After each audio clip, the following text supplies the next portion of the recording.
Yeah, what's up, y'all? It's on once again, man. Up before me, OGz and YoungGodz. Let's get it. Who gave this nigga the right to write a Bible? But if we all look past the lies and false teachers of the men that portray themselves to be the powers that be and seek the truth, our lives just as well as all that lives, lives are Bibles. And that's the honest to God's truth. As long as we believe in thy Lord, no matter what man-made religion we believe in, just being true to thy Lord within ourselves will bring us peace. It's gonna be all right. Cause in hell, we can't win the war between good and evil without being truthful to the powers that be. Let's get it. OGz and YoungGodz, OGz and YoungGodz, OGz and YoungGodz, OGz and YoungGodz. YoungGodz, I was born that. Don't ask me, ask OG, and they gon' say I'm on that. My mob tied, cause I get love from all sides. Blood idol, learn to trap off that thug Bible. But candy paint on my whip's door, suicidal. OGz and YoungGodz, OGz and YoungGodz, OGz and YoungGodz, OGz and YoungGodz. Cause real killers never rap about the demons that kill. It's YoungGodz and OGz, ghetto soldiers with heart. We like to war day and night, just don't get caught in the dark. When everybody's cool, nobody's acting a fool. We playing by different rules, no blinkers, we OGz. Yeah, let's get it, man. Y'all already know what it is. Up before me, OGz YoungGodz is in the building, man. It's finna go up, man. Check it out, man.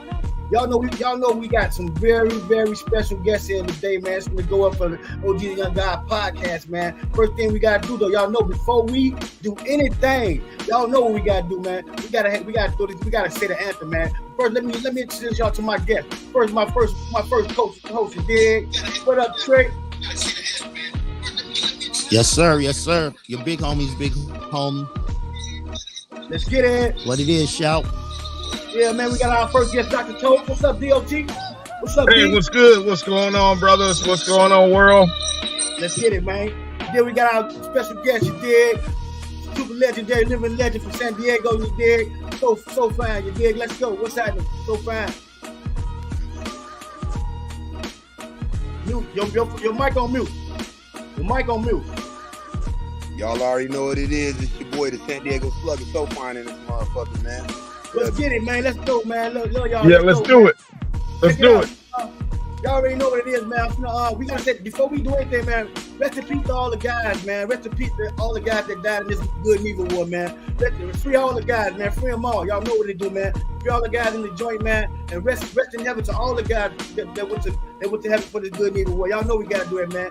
But before we do the show, man, y'all know we gotta put the anthem out there first, man. We gotta play the anthem. Just before me, legendary in this war zone. We honor the hood anthem. And then we gonna get on to the show, y'all. But we got a good show today, man. We're gonna discuss the first chapter 1. We're gonna go to page 16, man. We finna get into chapter 1, man. Welcome to our world. But check it out, y'all. We gotta do the anthem first, though. Before we do anything, we gotta do the anthem, man. Let's go. I know you guys are probably asking yourselves, who gave this? What are those things? They look like robots. Little android troopers! Now we must press our advantage!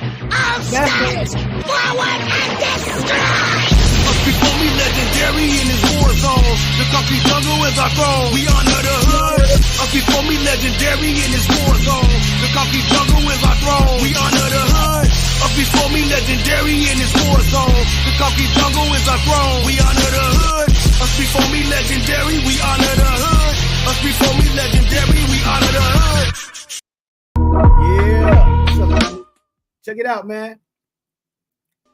Y'all already know how we doing on Up Before Me, man. First of all, man, we gotta let y'all know what the Thug Bible movement about, man. It's about OGz YoungGodz across the country, man. Coming together, man, working together. You know what I mean? And actually, we call it solution to the problem, man. OGz YoungGodz is a solution to the problem, man. You know what I mean? And when you talk about unity, man, across the country, man, we talk about unity with the guys, you gotta have solutions to the problem, man. You know what I mean? You can't tell the guys to get together if y'all ain't working on solutions to the problem, man. You dig what I'm saying? So OGz YoungGodz, man, is part of the Thug Bible movement. I'm the first author. I wrote the Midwest version of the book. You know what I mean? And we get the down south version, the East Coast version, and the West Coast version. We're gonna have 4 different authors across the country write their book. Also, what we do is we do an album for each book. So every book we do an album with the young guys across the country. We have an album for each book. So we're making sure we do an album for with all the young guys across the country. So y'all make sure y'all get in tune with us before me, man. This is a lifeline for all OGz YoungGodz, man. If y'all want to write that book, y'all East Coast, West Coast, down south, and the West and down south, y'all want to write y'all book, man. Make sure y'all get tuned with us before me, OGz YoungGodz. Now check it out, y'all. We're gonna go to chapter. I want y'all to go to page 16 on the book, man. Today we're gonna read chapter 1, right? So when we talk about chapter 1, when we get to read chapter 1, we're gonna go to questions and answers, and then we're gonna get into our guests. All right, y'all. The first thing we gotta do though is read the page, y'all. Y'all make sure y'all go to page chapter 1 after we get this commercial, with this small commercial break, G. OGz YoungGodz, OGz YoungGodz, OGz YoungGodz, OGz YoungGodz. F&G shit. Shout out to big homie Trey Boogie. Slide. Sliding in the rental, trying to run the milli up. In the southeast, Trey Boogie been a plug. Rubber bands on the blues, hella panoramic views. If you get into it with the squad, you can never lose. It's on the flow like Yellow Rider. I got your vibe on her toes like nail polish. In the city, we get respected from everybody. You about to pull up on Trey Boogie, now let's chop. If you talking about the game, let's chop it up. If you talking about the hustle, let's chop it up. If you talking about the grind, let's chop it up. Talking about some fly vibes, baby, let's chop it up. If you talking about the game, let's chop it up. If you talking about the hustle, let's chop it up. If you talking about the grind, let's chop it up. Talking about some fly vibes, baby, let's chop it up. Let's chop it up. Got it wet, it's not a cut. Ain't worried about what nobody else got, cause I got it done. Me and Trey Boogie locked in, he threw a lob, I done. Heard the beat and sauced it up, can't nobody go hard as us. If you talking about the game, let's chop it up. If you talking about the hustle, let's chop it up. If you talking about the grind, let's chop it up. Talking about some fly vibes, baby, let's chop it up. If you talking about the game, let's chop it up. If you talking about the hustle, let's chop it up. If you talking about the grind, let's chop it up. Talking about some fly vibes, baby, let's chop it up.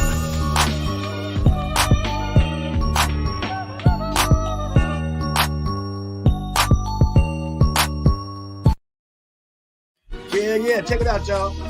Today is like a very special page for us today, man. Check it out. I want y'all to look at this page right here. Look at that page, y'all. I want y'all to take a look at that page.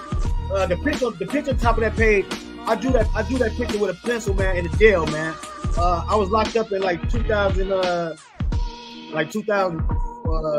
or something like that for a case I caught, a dope case I caught. Y'all gotta get that later. But anyway, I drew this picture right here, man. It's called Honor Thy Kingdom. You know what I mean? It said Honor Thy Kingdom. I drew me. That's a picture of me sitting on the throne, and then it got a globe around it. And with the globe around it, say outside looking in. If I look on the right, on these sides right here, y'all can see it say outside looking in. And on the outside looking in, they got religions, they got politicians, and then they say us before me on the staff. So it's the outside looking in, and then that's what the picture called. And I got y'all on chapter 1 called Welcome to Our World. So I'm gonna have y'all read Welcome to Our World with us, man. You know what I mean? Y'all check out Welcome to Our World, and then we're gonna get back to the story. Yeah, but y'all check out Welcome to Our World. I'm gonna put y'all right now. Let's go. Welcome to Our World page. Make sure y'all turn y'all books on page 12. Now, if y'all ain't got y'all books, man, y'all go down, make sure y'all check that down below. Check that link, man. Get y'all a copy of that book. Donate, man. Get us a copy of that book, man, because y'all, every time we do a show, we're gonna be reading the page and we're gonna be giving out gifts. Now, I'm gonna play the page for y'all right now. Check out the page, man. Read the page. Pay attention to the page because we got a question at the end of the show. Let's go.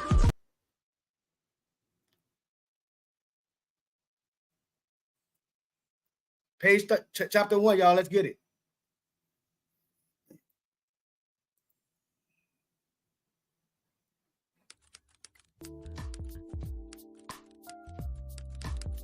Make sure y'all stay on time. Stay on front with me. Welcome to our world, the inner city. Us before me, the Thug Bible movement. My story begins in the inner city Chicago, not the windy city Chicago. Reasons being, people get them mixed up with one another. The inner city Chicago represent the ghettos, projects, and the south side, west side, and east side of Chicago that represent the rest of the concrete jungles all over the world, beyond all imaginations.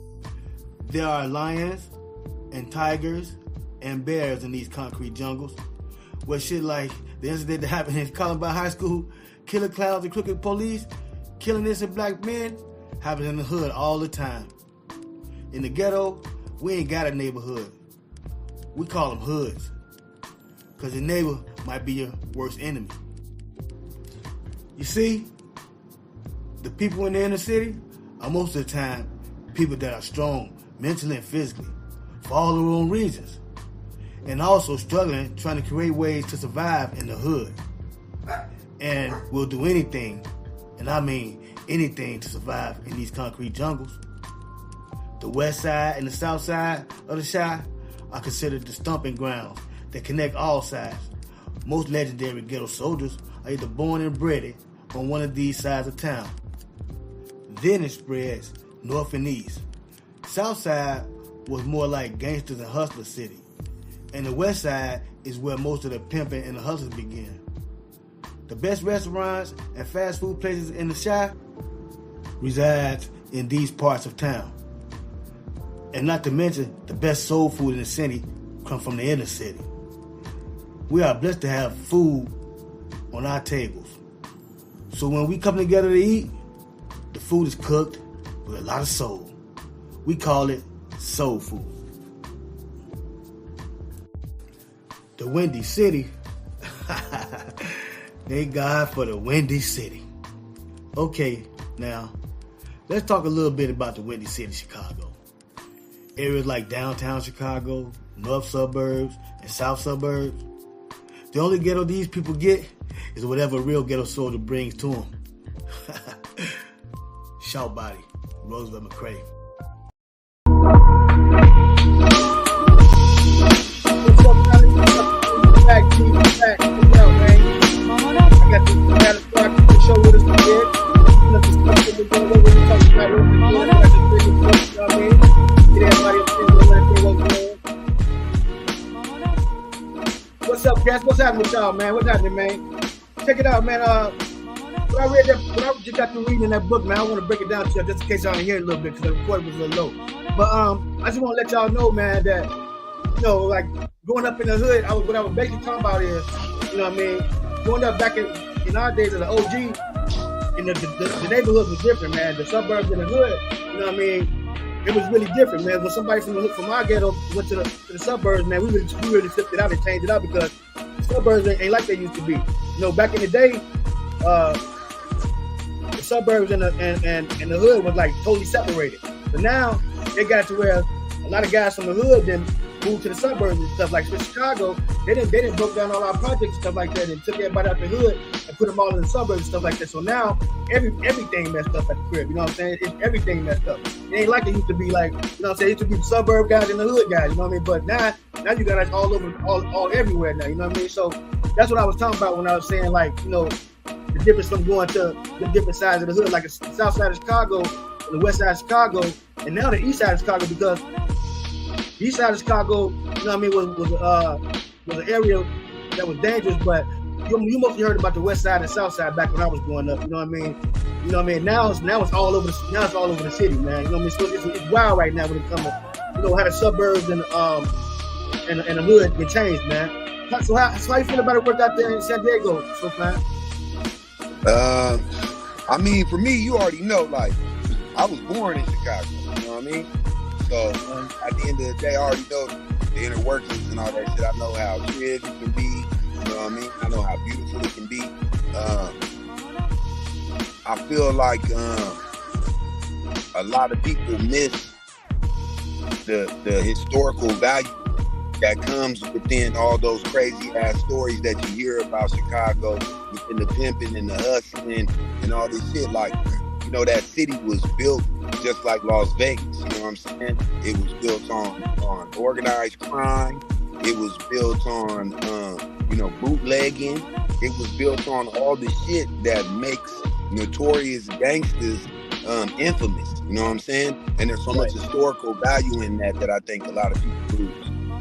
Right. What about how about in San Diego, man? Like, you know, by you being from San Diego and you're a living legend out there, you know, how was it, you know, growing up out there? Did y'all venture off to the suburbs and stuff like that, or did y'all stay like in 4 block radiuses and stuff like that too? Did y'all have to do that? Because that's how we live out there in the Chi. You know, in San Diego, if I understand the question right, in San Diego it's a different world. Like, for one, you know, out of the whole San Diego, we got Southeast San Diego, which is the only black community in the entirety of San Diego. So within Southeast San Diego, it's segregated. You literally got Crips on one side of town, Bloods on the other side of town. If you're not from this side, niggas know, you know what I'm saying? And within each one of those, you got a Hispanic or Asian gang, you know what I'm saying? So it's deep. It get deep. What about you, OG Trey Bud? Yes, sir. Yes, sir. He said it best. I mean, like in the book said, you know, it's a difference between the inner city and the windy city. You dig? Like people think San Diego is beaches, La Jolla, SeaWorld. Nah, that, you know, that's that tourist spot. That's why big up to Ryan, man, who got to barely see the beach here. You dig? Like we don't go to the beaches, so we know what happens out there. But we got, you know, the inner city is Southeast, Spring Valley, National City, East Dago, North Park, South Bay, you know, Chula Vista. Like it's grimy out there too. You dig? Like if you don't got your head on right, they gonna put your head on right. You feel me? Yeah. And it's just like in any city. You know, when I lived in New York, it was the same way. You know, you got the city and then you got the inner city. It's, you know, whenever it's us, that's just the way it's programmed and set up, right? For us to live. You dig? Yeah, man. You know, that's how I feel too, man. Cause you know, Chicago, man, you know, growing up in Inglewood, bro, you know, it used to be like, you know, say that I mean, like our areas, they wasn't broke up to where they wasn't like as many. It wasn't like as many like smaller fractions of us. You can't have a smaller fraction of us, man. I don't care what organization was in the streets. Like you can have smaller fractions. You can make your own fraction of it. Now, you know what I mean, on the streets, you got these street organizations. They really got these little dudes out here gang banging up because they making their own fractions, man. They got cliques, laws and policies, none of that. They doing their own thing. You know what I mean? And they call themselves part of some organization that they really don't know nothing about. That's the thing right now going on out here. That's the thing right now going on here. They like a lot of young guys out here being misled, thinking they're getting into something they really not getting into without learning about it, man. So my thing is, when I was growing up, bro, as growth and development, we blessed you in by teach you our knowledge and wisdom, man. We wanted you to learn our knowledge. We didn't beat you up to learn how to get into our growth organization. We wanted you to learn what we was about first, so you can know what you was getting into before you get into it. You know what I mean? We had literature classes growing up and stuff like that. When I was how we was raised in Chicago, man. You couldn't get in knowledge without knowing the lit, man. It wasn't about beating them up. How many niggas you could whoop? Nah, man, we want to know where your brain was at, and we taught love, life, and loyalty, man. See, that's another thing that they don't tell the world, man. We used to have our means and stuff. Our means wasn't about killing people, man. Our means is about we finna go save somebody, or somebody got disrespected, or somebody didn't go to school, or somebody didn't. We had means like that. We wasn't talking about. That was importance, though, Shout. That was importance, fam. Yeah, what you talking about is the difference between an organization and gang banging, right? You got blessed in, you dig? They got jumped in. You know what I'm talking about? So that's showing you what the expectancy is of what you are part of, right? Right. It used to be an organization. You know, I can't break down the acronyms of what Blood and Crip mean, but it was about community. You know what I'm talking about? And growing up in the 70s, you know, the communities meant a lot to us. You dig? We could go to Miss Perla's and get some milk and some eggs, or, you know, they come over because they need some meat. Like, we took care. There was folks growing food, vegetables in the backyard and fruit. Like, it was different back then. Now, and cliques always been there. Back in the day, it was skateboarding and graffitiing. They were cliques. They had signs. They had colors, and they was either Blood, Crip, or S, whatever they were. You dig? That always been there, man. And that's because you're always gonna get some folks that don't want to follow the order. The order of life, the order of organizations, the order of anything organized. But the thing is, too, I'm sorry. I didn't mean to step on your knowledge, big bro. The thing is, too, just to curtail on the end of that, you gotta understand that this is it's a coastal thing, right? So, as for even in California, when you go to the Bay Area cats don't understand Bloods and Crips, the inner working of that, and they're from California.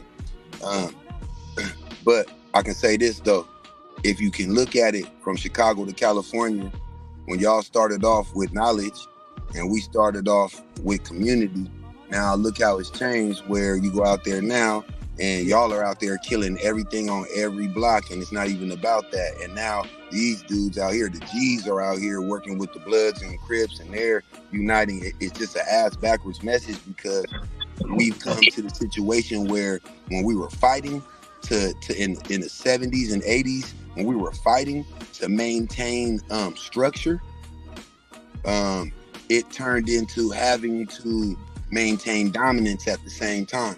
And structure and dominance, the line got blurred. You understand what I'm saying? So those warriors like me and yourself that got locked up, you know, we allowed, the coasts allowed, you know, these watered down ass niggas to come in, you know what I'm saying, and start pulling the hands of the motherfuckers that was just coming up, the solid motherfuckers that was just coming up, looking for the guidance, looking for a nigga like you, looking for a person, looking for somebody to put them, that, because you know the information. You understand what I'm saying?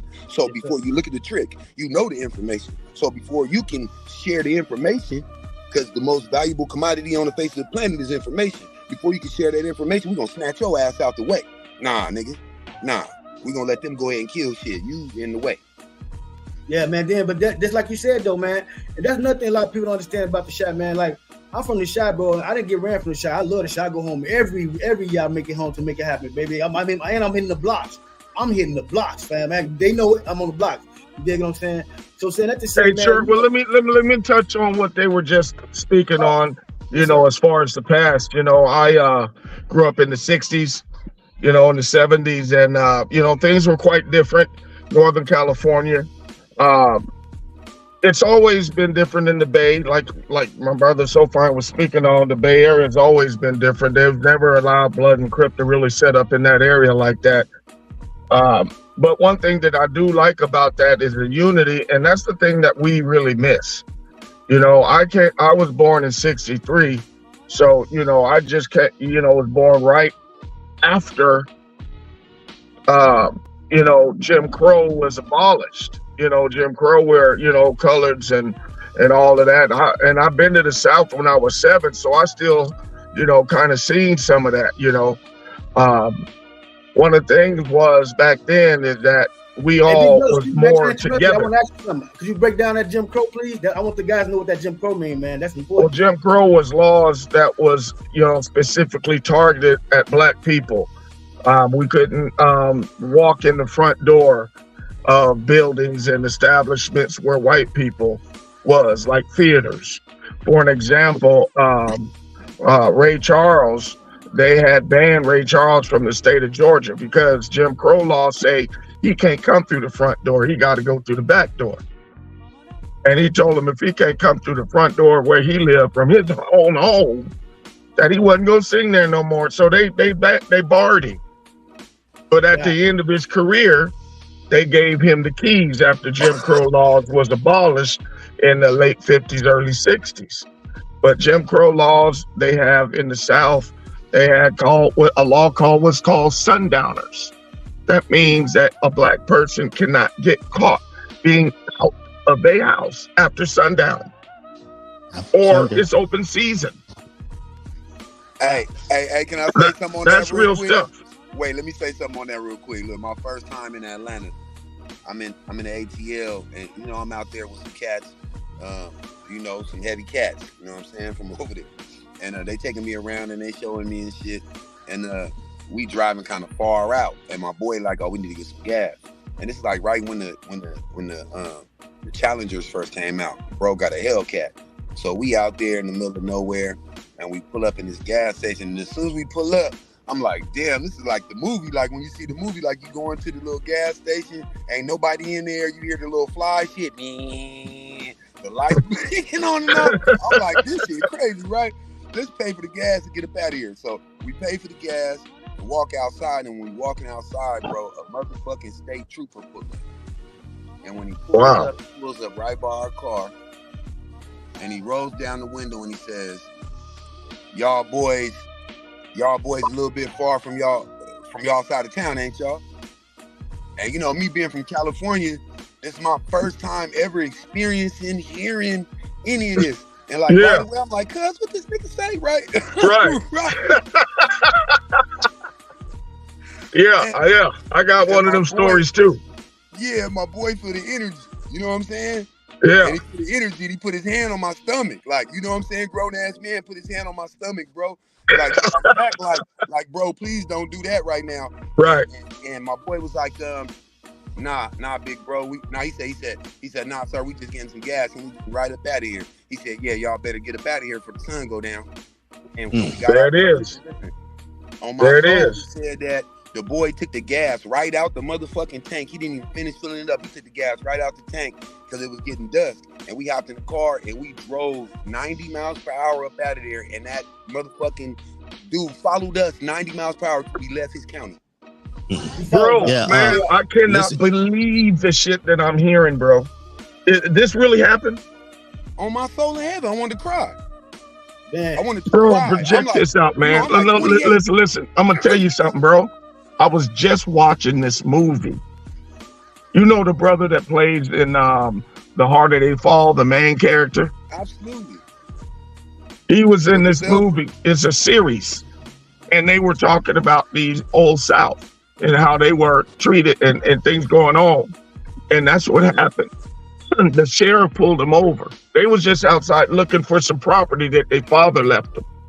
And then the sheriff pulled up on them and told them, look, it's almost sundown. Y'all better not be caught out here after sundown, bro. Listen, just like he said, bro, they all got in the car and it was going sundown and they was trying to speed, but the cop was behind them saying, well, if we speed, he gonna pull us over. Shit. So we gotta stay on.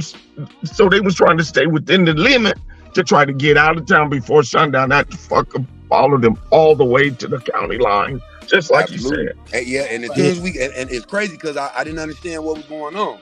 You know what I'm saying? Because he just fell back and dipped off. And I looked up and I seen the black sign said another county. I was like, oh my God, bro. It just hit me. Oh my God. This 2013 or some shit. Yeah.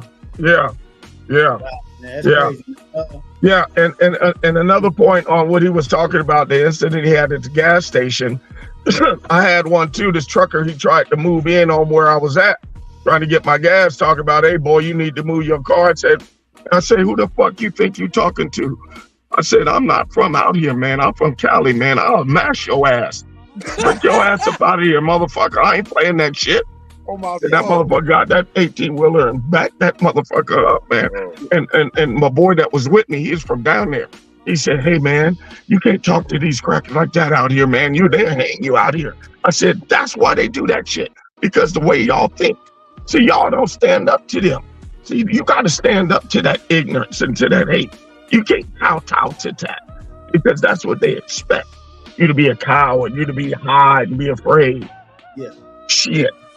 We're not afraid, man. We listen. The Bible says that we're the kings, that we're above only, that we are the head and not the tail. We lead, we don't follow.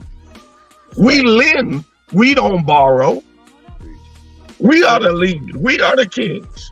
That's who we are, and we got to, as a people, understand who we are and stand and believe on that. That's faith. And like you say, we got to come together because, you know, segregation, I seen that down in the South. I went down to Florida when I was 7 years old and I experienced stuff like that. One time we were on the bus and the bus driver missed the city that they were supposed to stop in Alabama. But the bus driver saw some Klan out there, people with the sheets. Now this was in 1970. And I was going through there and they didn't stop there. They told the people, if you got to stop here, we're going to the next town. Because they burn buses and you know, they'll get on the bus, drag black people off the bus. Wow. Yeah, I experienced that at 7. I had no idea about that. On my soul in heaven, some shit like that happened. Yeah, I'm be in the newspapers because I'm dying, but somebody going with me for sure. That's right, bro. And I believe if we come together, man, like brother was saying, like the brothers and the Crips, and if we come together as a people, man, and start instead of lashing out our anger at each other, man, we need to start fighting the people that's really oppressing us and killing us. You know, it ain't our own people. It's our own people, but it's these people that's legally doing it. For me to tie it in, I would like to say we need to start with the music, the content of the music. You know, I used to not really want to hear that bullshit when people, the music, and like when I look at it right now, I can see how the generation history repeats itself, so I can understand. Like, there's no content, there's no, it's just callousness. There's no love in music. It's pop this, fuck, shake this, twerk. Right.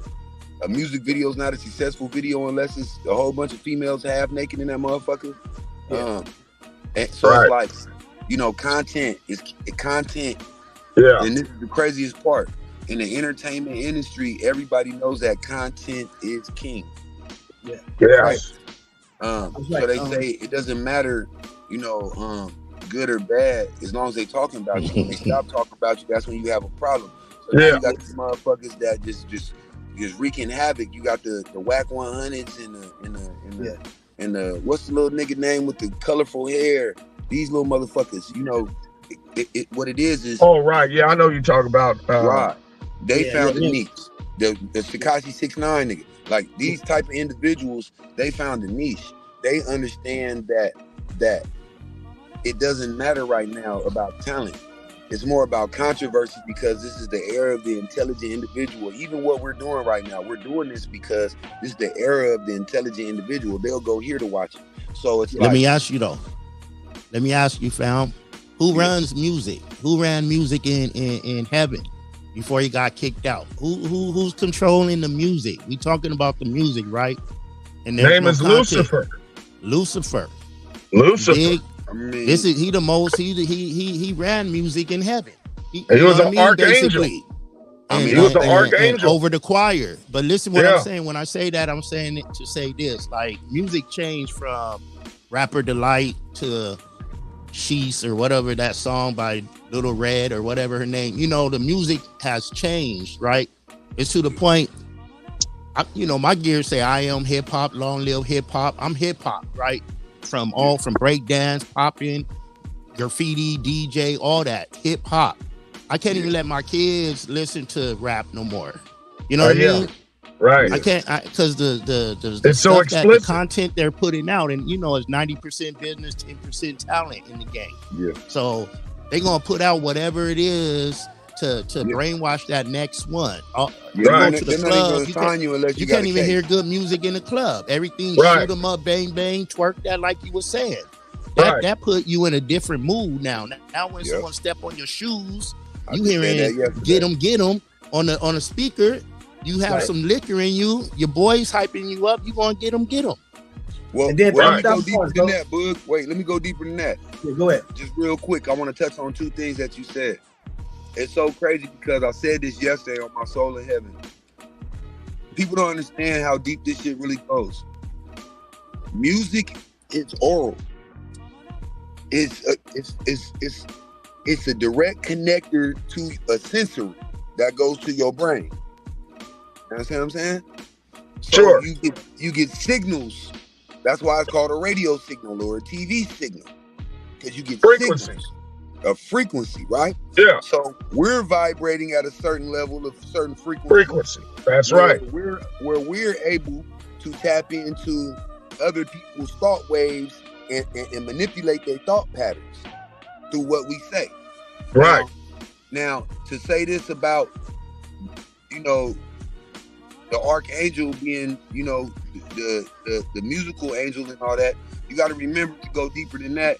He was once part of the whole fraction of heaven. He was one of the most beautiful angels and all that until he went against the grain. Right. You can't skip over that. He went against the grain. He thought he was bigger. He thought he was bigger than the organization. Right. Yeah. And you see what happens to everybody that thought they were bigger than the facility, except for the person that was in charge of that situation had so much grace and so much benevolence that he said, okay, well, you smarter than me. I'm gonna let you go ahead and snatch up all the people that want to come with you, because the people that want to come with you don't deserve to sit at my table anyway. That's right. Don't we do that? Yes, that's sir. right. You know what I'm saying? Bro, that's right. Same thing, bro. That's why you know it's real. Let's go to our comments real quick, but we got a comment. What that comment say?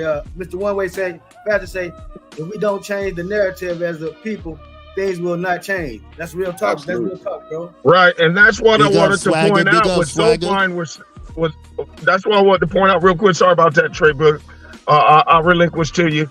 What SOPHYNE was just saying is that, you know, the music, you know, they hear it. It gets into them. It's audio. It's a sensory. Even animals are affected by music, the sounds, the frequency. And you can get on another frequency and change the narrative, change the station, change the frequency from all of that negative rapping that we're putting out there about our people and about our women.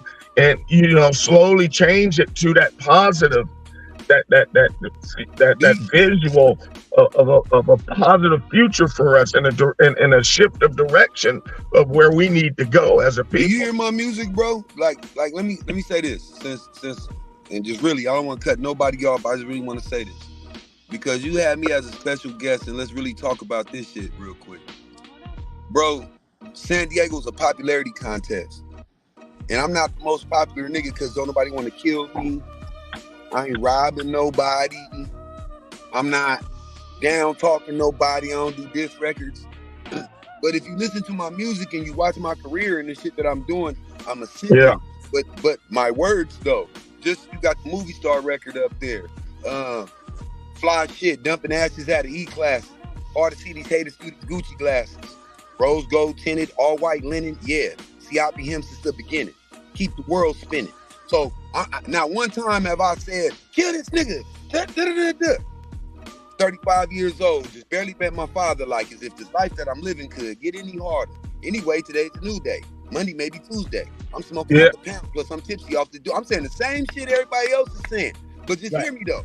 You know, listen, 35 years old, just barely met my father like as if this life that I'm living could get any harder. Anyway, today's a new day. Monday, maybe Tuesday. I've been smoking out the pound, plus I'm tipsy off this Douce. Don't get it twisted. I'm a Christian. But look, nigga, listen. I ain't really about that riffing. Top shelf smoking, reptile like rip. Like, come on, bro. It's like utilize your mind. Utilize your scholastic education where your parents sacrificed to put you in school, and think about why you wanted to do music because you like words. That's right. Hey, check it out, bro. Saying that to say this, bro.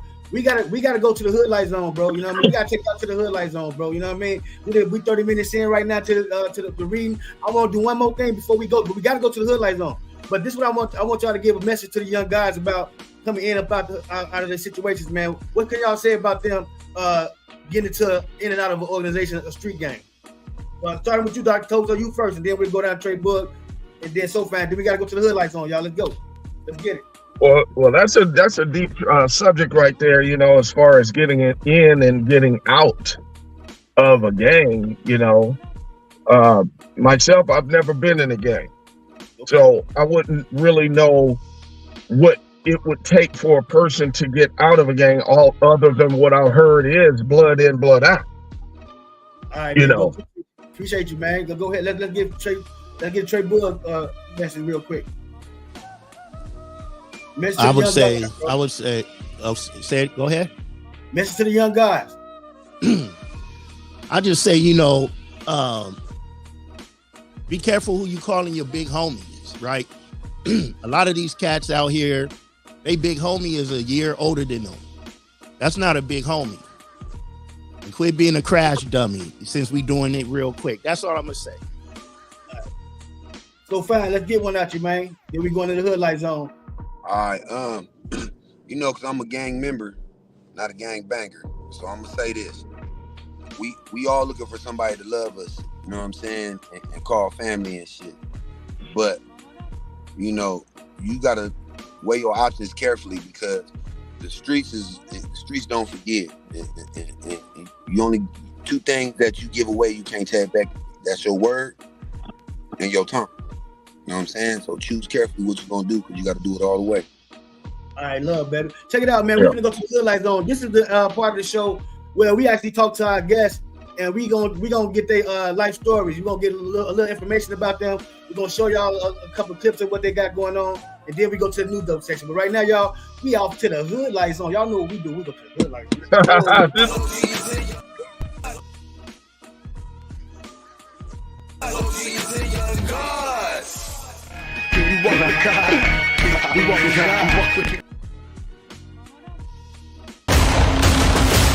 We're checking the donor list to see if there's a match for him. I'll sneak in the club in the morning. I'll go get it. Hell no. I see you trying to get yourself killed. Well, do you have a better plan?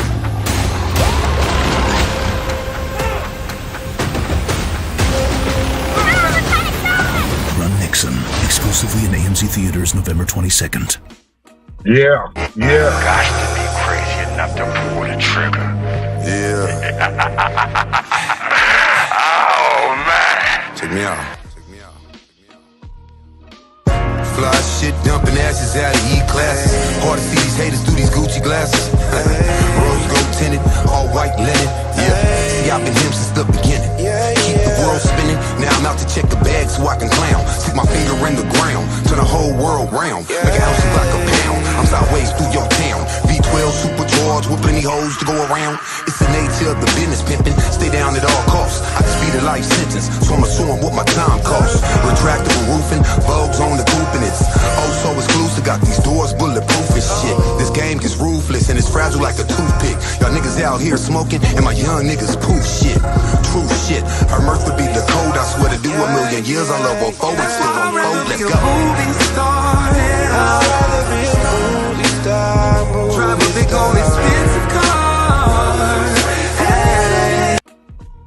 Yeah. So fine. What's happening, digging man? it. You dig? Hey man, you know you gotta give us the info. What's going on, man? Let's go with that movie LeBron, man. Let's get the info. Hey man, I appreciate y'all first and foremost, man. That's big love. For sure, my brother. Big ups. You know what I'm saying? Let's get it. Shout out to my boy Sky Direct, man. He's an amazing director. I got this movie coming out called Run Nixon, November 22nd, nationwide, Thanksgiving weekend. It's the only black film AMC will be showing that weekend. Usually it's a Tyler Perry film. This year it's gonna be us. You know what I'm saying? Thank God. That's right. Yeah. It's a family movie. It's a story about a young man that's struggling, trying to stay out the street and walk the straight and narrow, and then his son falls ill and he needs a certain amount of money to fix that. And while he's trying to think about the right way to do everything, you know, everybody else around him is wreaking havoc trying to get this money. You know what I'm saying? So we doing Plaza Bonita. If you're in San Diego, Plaza Bonita, AMC 14. We renting that out, man.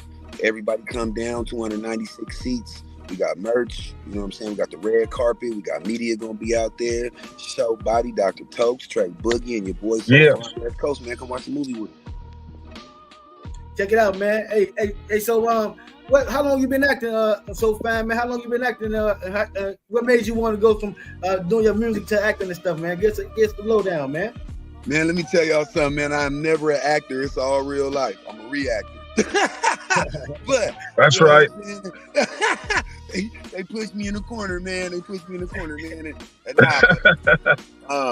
Nah, honestly, you know, my boy Sky Direct, man, he seen something in me. He was watching my Instagram page, you know what I'm saying? And shout out to y'all, man. Like we was talking about, social media is a big tool. Actually, somebody else was watching my Instagram page. They sent me a message and said there was a gentleman that was shooting a movie and thought I should send him my music video. I shot him my music video. And he said, you know, I'm shooting this movie and I got this part that'll be perfect for you.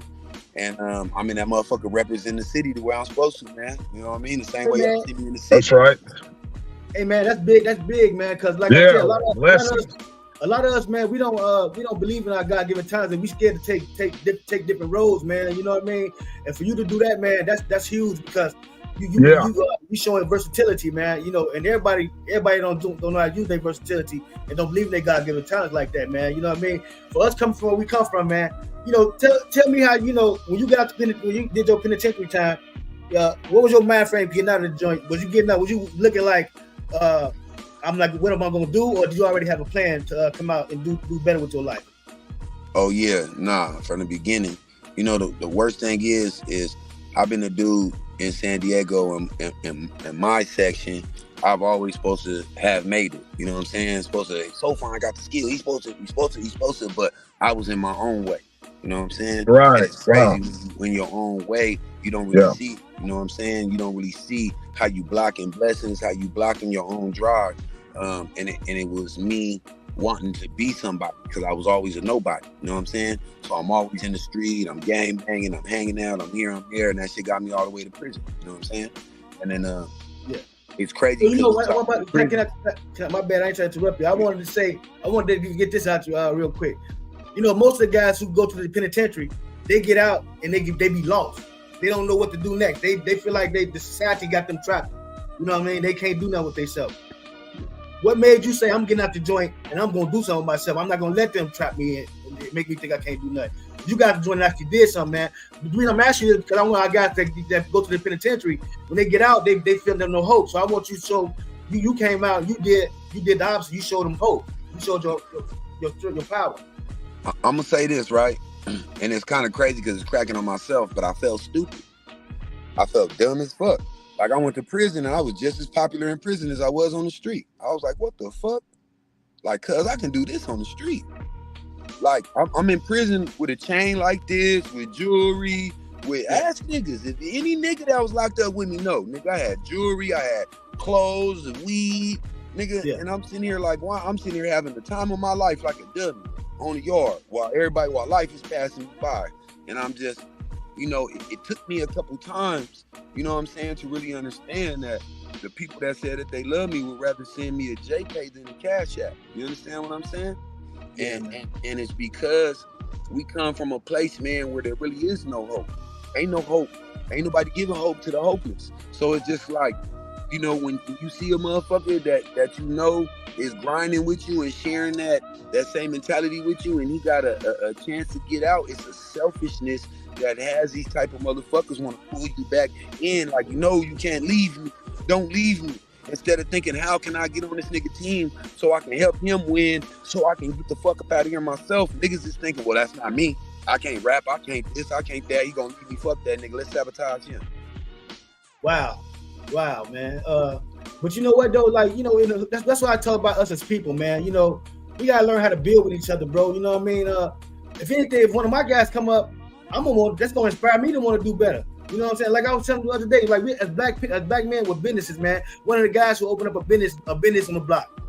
He the only black dude on the block with a business, but he live in a neighborhood full of black men. If you know how to open up, if you're a business owner, you open up that business right there. Then my thing is this: if I own that business, I'm gonna go in this area and ask help these other young men open up businesses around me because I found the way in. I found the way in. Let me help them get in. You know what I mean? This is the crazy part, though. Let me say this. This is the crazy part. When you in touch with shit like that, those are the misguided individuals, and we understand. That's a part of having a big heart. You understand the people that's intentionally trying to have malice against you and the people that are just misguided and don't understand, right?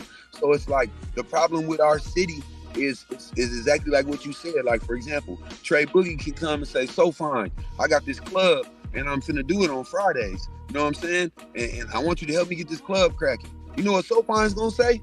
Oh man, I can go get this club on Saturday and get this cracking. Now, nigga don't really understand the mentality. The mentality is really this. Me and Trey is the same motherfucking age. So that means we got the same motherfucking friends. So when our friends go to work, they go to work for one paycheck. And at the end of the week, they want to enjoy themselves. So now they got to say, am I going to party with Trey Boogie or am I going to party with SOPHYNE? Right? Right. So instead of I'm half thinking like I'm just not going to go out. So instead of SOPHYNE going, hey, Trey Boogie, let me help you get Friday cracking so we can get Friday and Saturday and control the whole weekend. Motherfuckers is like this. So when you get a Mitchie Slick, you get Mitchie Slick and it's like, yo, nigga, I just heard hella niggas went to the Mozzie concert in San Diego instead of Mitchie. Like, what the fuck is that about? Like, you understand what I'm saying? So it's like, instead of supporting Mitchie, you got, I can do that. I'm going to do this, I'm going to do that. And instead of getting Mitchie in the door, supporting Mitchie so everybody else can come. You understand what I'm saying? And that's part of our problem. Like when you get to LA, you get niggas like a YG, and you got the Crips, the Bloods, the Mexicans, the white boys. They all fuck with YG because he's from this section. I don't gotta agree with his politics or where he's from, but he's from our section. So when you get Nip, you got the Bloods, the Crips, white boys, the Mexicans, the Asians. I don't have to agree with him being from the 60s, but he's from the town. Section. He's from the town. That's what and it's that's supposed to be. way bigger than Dago. Right. Wow, man. So check it out, man. You go on my page. You always see me reposting a Mitchie Slick, Adonis, Don Elway, De Niro. I wonder how many niggas repost my shit. Speaking of De Niro, man, free De Niro.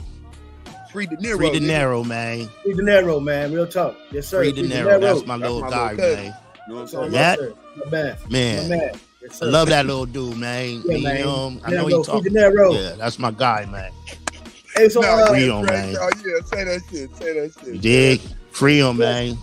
What they say, free him till it's backwards. You dig? And you know, that's part of the shit right there, because you know, I don't want to get too far into the shit, but we just got certain people from our city, homie, that have a platform and they're not using the platform right.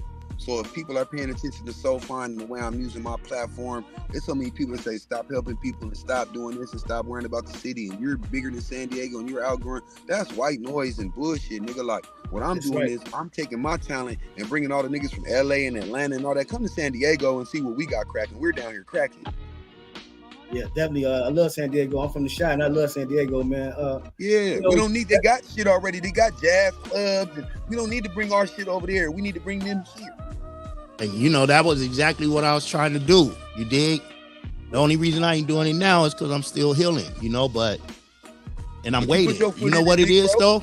And you know, I did it back in the day too. You dig? I'm not new to this. You know, I've been doing it with my man Gunther. Rest in peace. You know, man, we been doing it. You know, when I was with Vicious Beat Posse, like, I mean, when I was in New York, I was doing it. You know, I just what I love to do, man. You know, I love the culture. I love hip hop, and that's what I'm about. If I can, real quick, Shout Body, what you was talking to, you touched about when you know, in prison, you was feeling this way and this way. I feel like this, right? First time I ever did time was in New York. You know what I mean? And being from Dago, it was bananas, right? The stuff crazy. I seen coming from wars. First jail trip? The first time ever. You dig? And didn't have no one out there. Didn't have no family. Oh my! I was in the military still. You know what I mean? So, I'm saying that to say this: I was in and out, back and forth, like a double Dutch team. You dig? And I started getting institutionalized, right? Because I was upstate New York too, and all my guys were locked up. So I'd be home when I finally got out. I'm worried. Oh man, it's 6 o'clock. We be doing a spades tournament. Oh, it's 7. We be in the jail right now. You know, it got to the point where, and I believe, and correct me if I'm wrong, Shout and SOPHYNE. I don't know if Tokes, you ever been locked up, but and going back and forth. One day, right? You look in that mirror and see something you don't want to see, right? I see my father. I didn't want to be in and out of jail, and I got kids out here. You know, it wasn't me no more. It was him. And I never wanted to be like that as far as going in and out, right? Yeah. And that's when I decided and said, look, man, it's a wrap. I gave up the game, cut the perm off, all that stuff. Gave up the furs, gave up the jewelry, the goblets, all that. SOPHYNE. You dig? The Miss Debbie, the glass lady. Come on, man. You dig? And gave it away and became a square bear. Hey, you shout out dig? to Miss Debbie. Hey, Big up to Miss Debbie. And my man Slap Daddy the Mac. But he even changed his life. You dig? Like, it's about growing up, right? You can't keep doing the same things you was doing when you was a kid. When we were a kid, our mind worked different. When we got older, our minds got developed. And we started realizing we could still be down with this or support this. Yeah. But we don't have to be the torpedoes out there hot-headed doing the dumb stuff, because I'm never going to wake up in prison. I say wake up in prison because you usually go to get arrested at night. Yeah. And then you wake up and realize, man, I should have just did this. Man, I should have just stayed home. Man, I should have just... It's too late for that. And this is what this podcast, right, is about, man, trying to help the next ones not fumble and fold, right? Right. Yes, sir. We needed, a lot of us didn't have nobody we could talk to. And the ones we could talk to weren't telling us the right stuff. Misguided, man. Misguided. I remember actually saying, I can't wait till I go to prison and come home with long hair, swollen. You couldn't, that's what we looked up to, though. That's what we saw. No matter where you live, I lived in different states. No matter, it's the same. As long as I always say, shout body, as long as it's us, it's the same stuff. The crab in the barrel. It's when I'm on the other pot, you know, let's chop it up. I talk to them and tell them they in different states. Talk about the crab in the barrel mentality, because I don't want people to just think it's my town, right? It ain't just Dago. It's everywhere we are. Yes, man. We're conditioned and trained like that. That's why. My bad. Look, I said too much. No, you know you go in there, OG. Go ahead. Get that knowledge, man. We love it, bro. We love it. That's right. My thing is, they don't tell us, nigga. We gotta watch our homies die, nigga, and start telling on us and all this other shit. They don't say that, nigga. They don't tell you all that other shit. They don't tell you all the shit you gotta go through to get out and get them accolades. Street accolades. So fine. This we talk. I want to get back to you because it's your time right now. Then we gotta get into Doc. You know what I mean? So I want to get your time out there. I need you to growing up as a from the hood, man. You know, hood growing up. The examples we had growing up. You know what I mean? What you know was you? Did you have a way out? Did you see a way out? You said, did you see a way out growing up? Or did you see did you think you were gonna be dead at a young age, or did you just see a way out? Did you know you was gonna actually be, you know, who you are right now today, living to be this way today, to come through that penitentiary? I ain't gonna lie on me. In real life, all my dreams were in black and white, bro, until I turned 19. I thought I was gonna die like at 16, 17, my nigga. You know what I'm saying? And then you know, to be honest with you, I seen J.O. Felony. You know, this is a nigga I grew up in the hood on Market Street. And this is a dude that niggas used to shoot dice with and eat at the barbecue shack with. And I seen him flying up and down the street with my older brother and them and shit. And then I seen him on the Jason's Lyrics soundtrack. And then I seen him with Snoop. And then I seen him on VH1. And it was like it was possible. You know what I'm saying? And you know, that was in the 90s. You know what I'm saying? But for me, you know, TV and entertainment and radio was like this little eclectic selected group that you had to get voted into. How do you get into the radio? How do you get into that? And to see somebody I know be involved in that with Snoop and all that shit, it was real for me, bro. So that's when I understood that I could do something. I could do something more than whatever I thought was over for me, shooting that shit and hanging out with homies. You know what I'm saying? Yeah. Okay.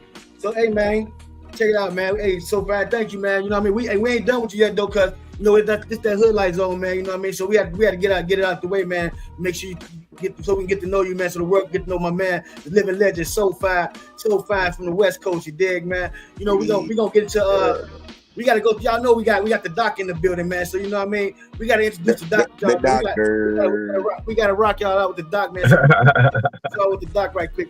Hey, check out the show, y'all. We on. Let's go. DR.TOKES, man. I like to breathe these. Call my man, godson, Mike Myers. That's how I do it with Dr. Tokes, no tobacco. All natural. That's the way God intended it to be. It's a 720 concept. It's every lover, ghetto soldier living life or death. Chicago legend, and I'm worn with my boots on. 069 ghetto soldier on my tombstone. Imagine growing up and used to not having shit. Clothes all out of style, pocket full of rent. A ghetto soldier and a hustle without a job. Trying hard to be a man, still rep the mob. Late night ghetto soldiers making plans. Infiltrate the situation, I'm the man. Pimp tight, MJG, understand. You can never win a war without a plan.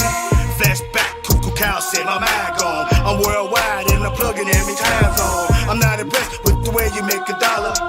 I'm gonna represent the king, still be a scholar. I'm a ball, call a soldier Mr. Big. The only difference is my dope gon' say the kid. Breaking bread, turn the crumbs to bits. Disrespect the mind, you get the monster fist. Nightmares got me scared to live the childhood. But you a soldier, so it's normal and it's all good. Mama said that there'll be days like this. Don't be scared, don't be scared. Your fist. Front line ghetto soldier with the itchy. And it's a funny situation, plus it's sticky. Shabari night, the sun rolling up the sticky. We gon' party for the rest of the night and roll up and breathe. Give them what they like.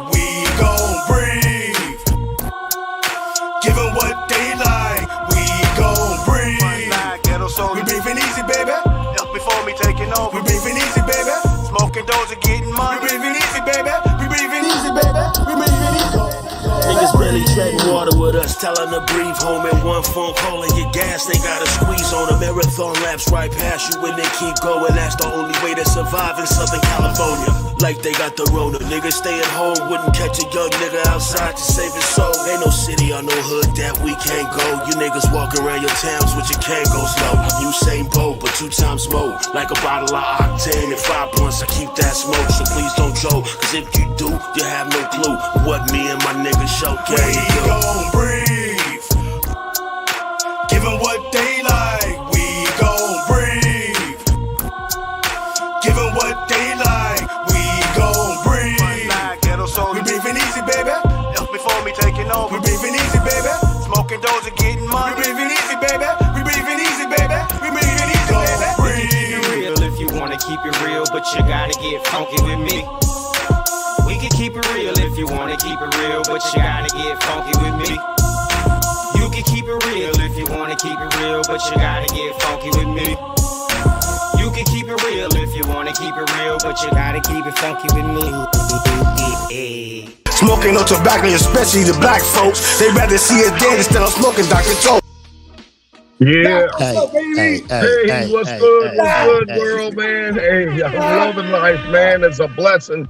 Man, blessings upon blessings to everybody here. My brother SOPHYNE, Trey Boog, man, short body. Blessings to all of y'all, man. And you know, I thank God for this opportunity, man, to be here, you know, to share a little bit about DR.TOKES. You know, that's what I'm about, man, is you know, promoting health and wellness through cannabis. You know, Trey Boogie and I, you know, we're a lot alike in similarities to our life stories and things. The more I hear him talk, the more I see myself. You know, I also am a veteran military, and I've also, you know, have problems with my thyroid. Yeah, I have the smile also. But they didn't take the entire thyroid. They just take partial. So I didn't have to be on medication for life. But what they do is just monitor it. Thus far, everything's been good. But that's one of the things that I have done is being in the military, being in the situation, having some issues in health. I am a disabled veteran as well. And thanks for your service. Thanks for your service. Absolutely. It was an honor to serve. That's right. I tell people you were worth it. Yes, absolutely. You know, that's the honor to be able to serve our nation and to protect the people of this country and you know, everybody, you know, every color.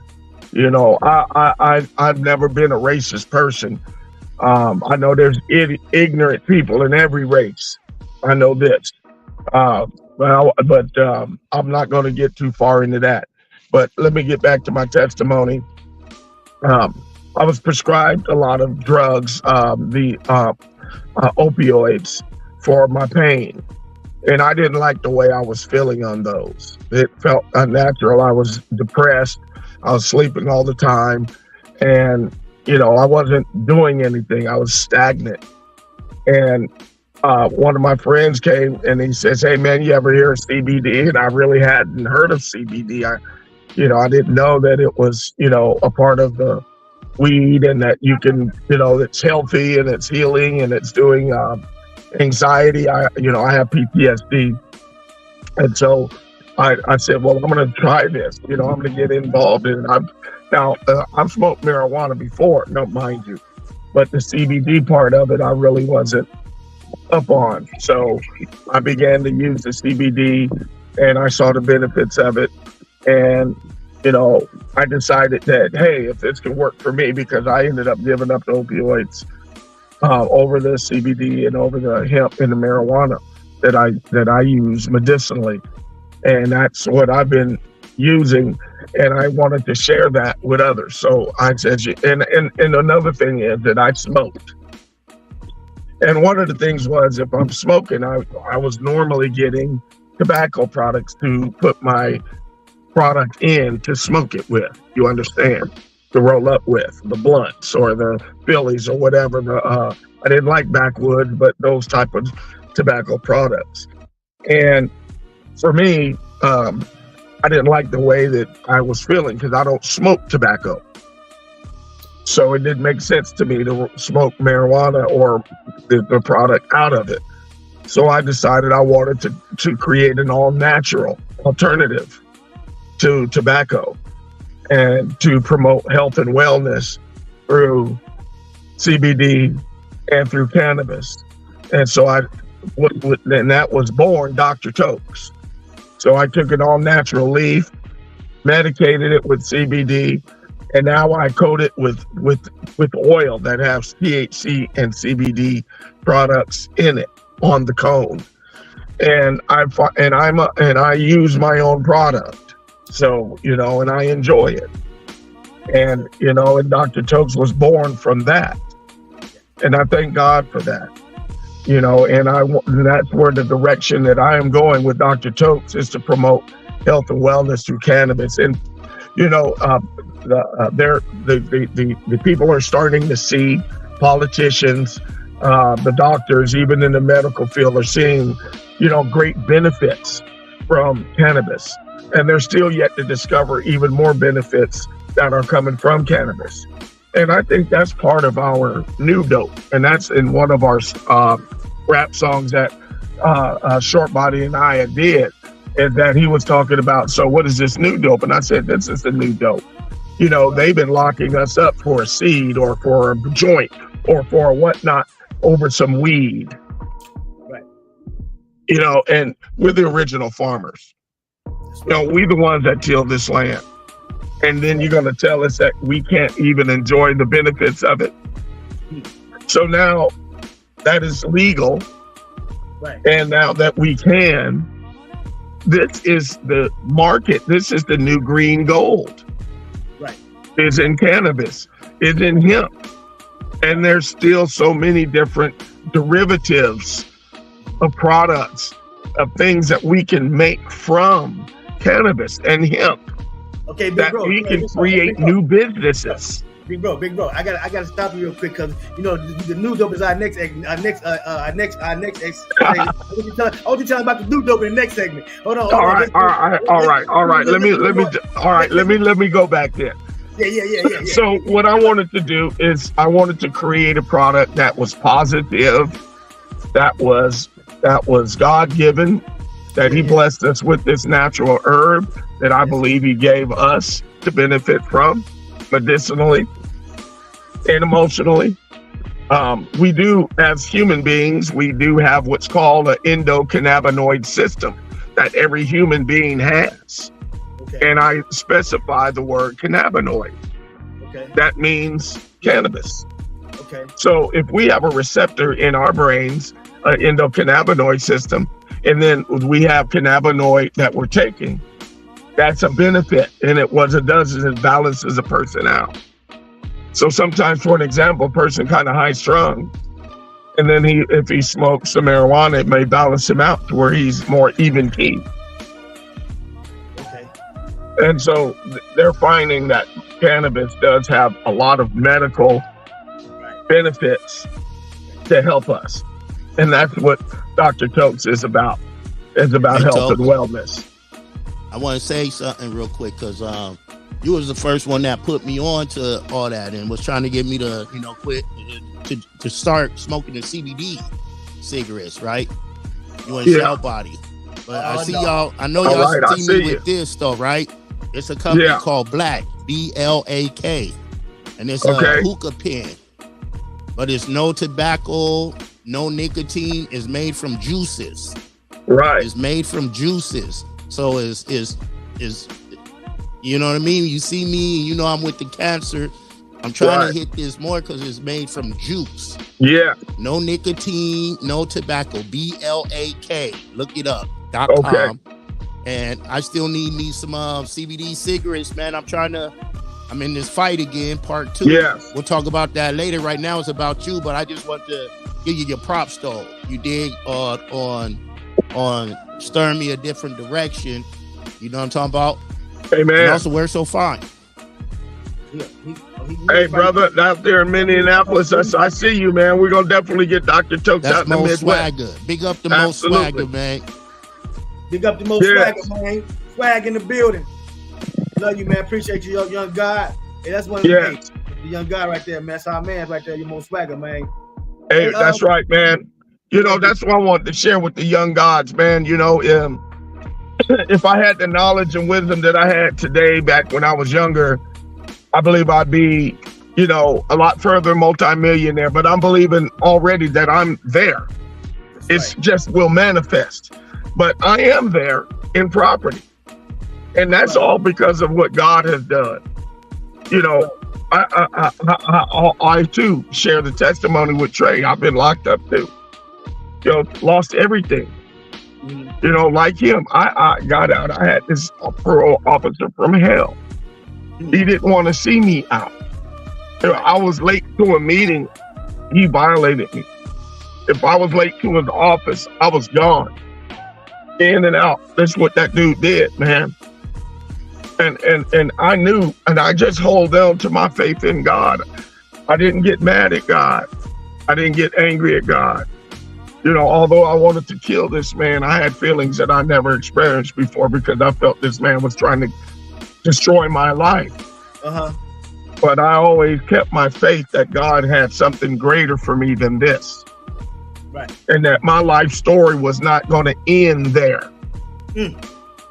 Wow. And I always felt that I never belonged there. I always lived my life working for the outside. I educated, I read, I studied, you know, and that's what I did. I kept my mind busy. I didn't just sit around, hang around and try to, you know, get into more trouble. I was trying to get up out of there. But I always sat on my bunk and visualized a better life. Right. And that's that's the knowledge that I want to pass on to these young gods. Is the Bible says, speak those things that be not as though they already are. That means there's life and death in the power of the tongue. So what you speak will become your reality. Wow. SOPHYNE had spoke talking about that he didn't see he was going to live, and you know, at 16. You know, there's a lot of people that speak that over and over and over. I ain't going to live to be 22. I ain't going to live to be 22, speaking it and speaking it and speaking it. And guess what happened? He was gone before 22. Words because have power. life and death is in the power of the tongue. Words So, have power. and also the scripture says that my people perish for lack of vision. You have to be able to see a good future. You have to be able to desire. What's your desire? What do you want to do? Do you want to be that rapper? Do you want to be somebody, a musician, somebody, a songwriter? Do you want to be whatever it is that you want to be? That's right. And visualize that. And speak that over your life instead of this other stuff that we speak death over our lives all the time. You know, sometimes our mothers speak death over our children, telling them you ain't gonna be nothing. Your daddy wasn't nothing. You ain't gonna be nothing. Speaking that over, we have to change that. And that is one of the biggest differences in my life is what I speak and what I believe and what I visualize. And I speak it every day. Right. I know that I have abundant wealth. I live in that. It comes to me easily and effortlessly on a continuous and everyday basis. Yes, sir. Tokes. That to continue on the scripture, you and then shall body handle what you gotta handle, but what you just read out, you did, and you spit out that scripture. You know, my people are destroyed for the lack of knowledge. You know, with different translations, right? And it says because it further say because thou hast rejected me, I will also reject thee. So, you know, when you running away from God, right, and doing this other stuff, right? We don't live. I'm not going to live to 16. I thought that we all have. We all grew up in the cities. You know what I'm talking about? In the hoods, in the sets, wherever. You know, we all thought we weren't going to live to be this and that. I used to say out my mouth all the time, I'm not gonna live past 35. Here I am, 51. You dig?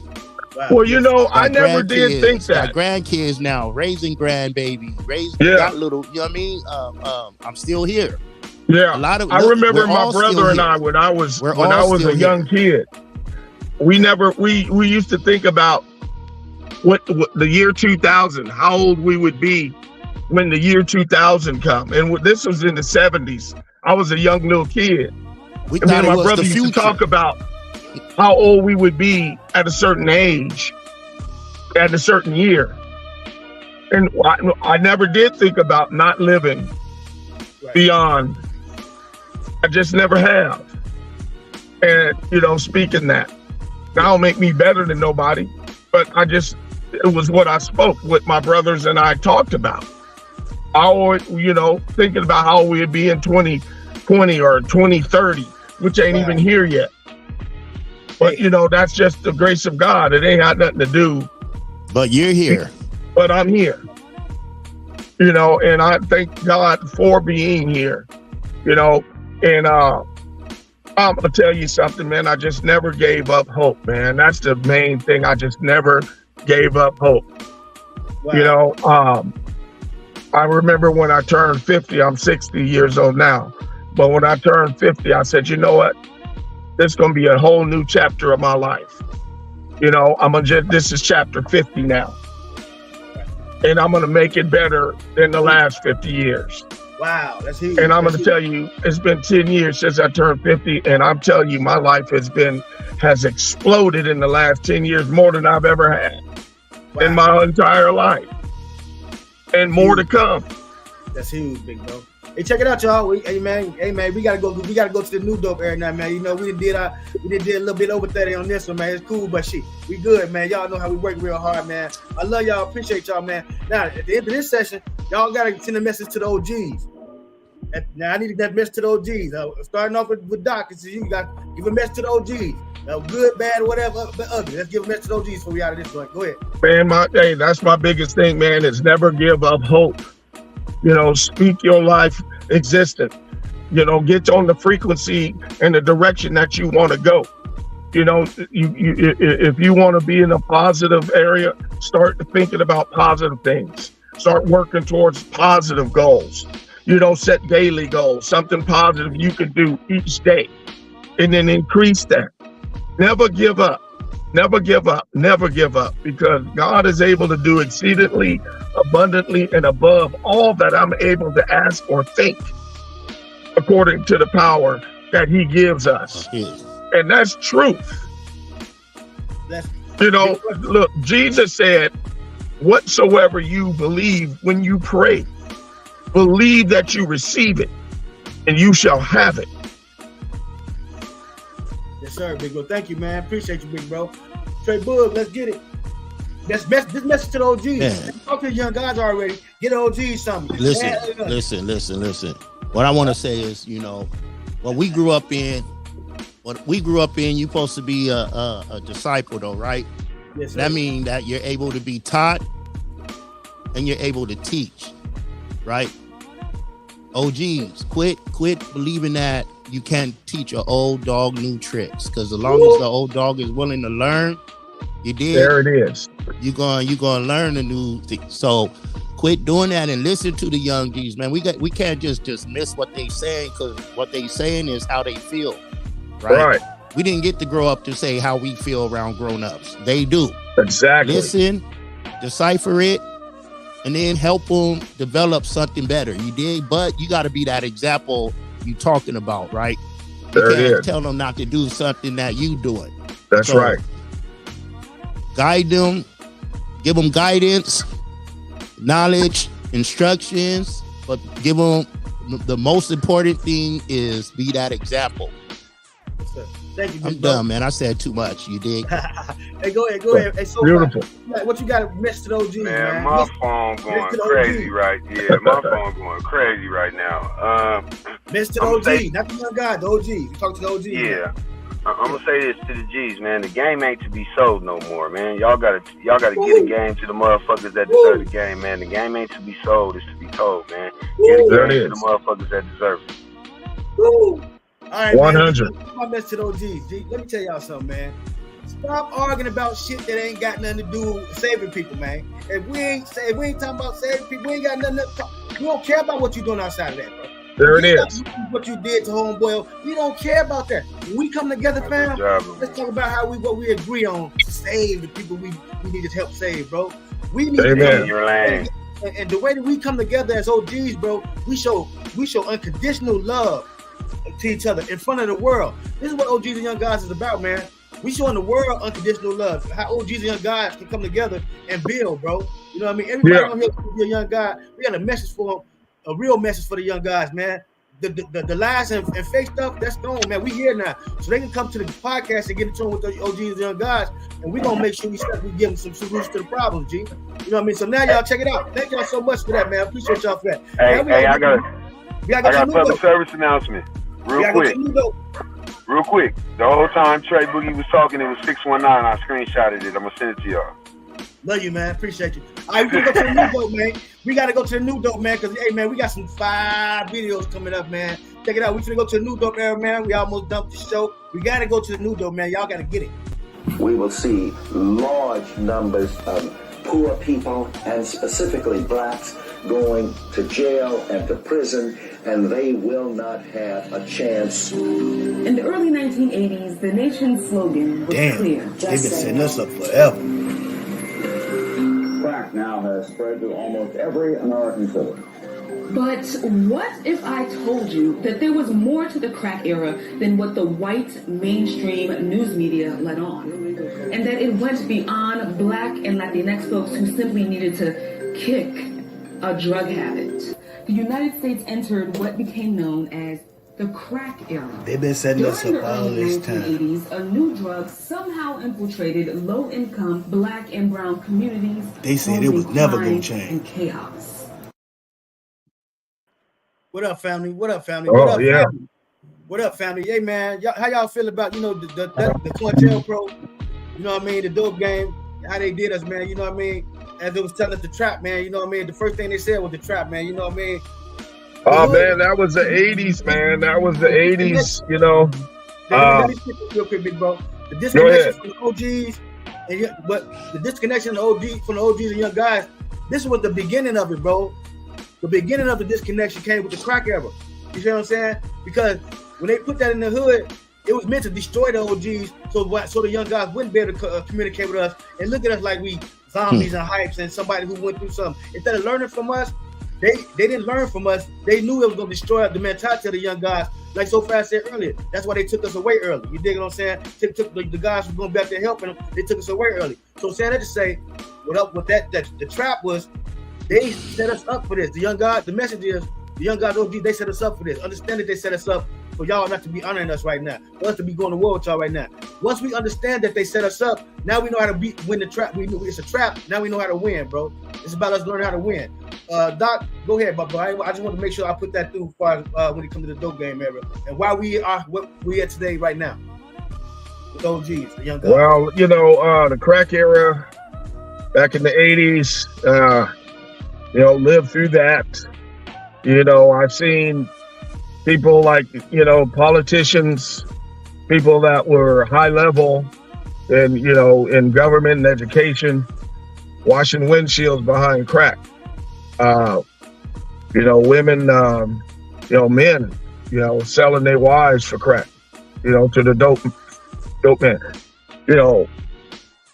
But, that all started, to divide us as a people.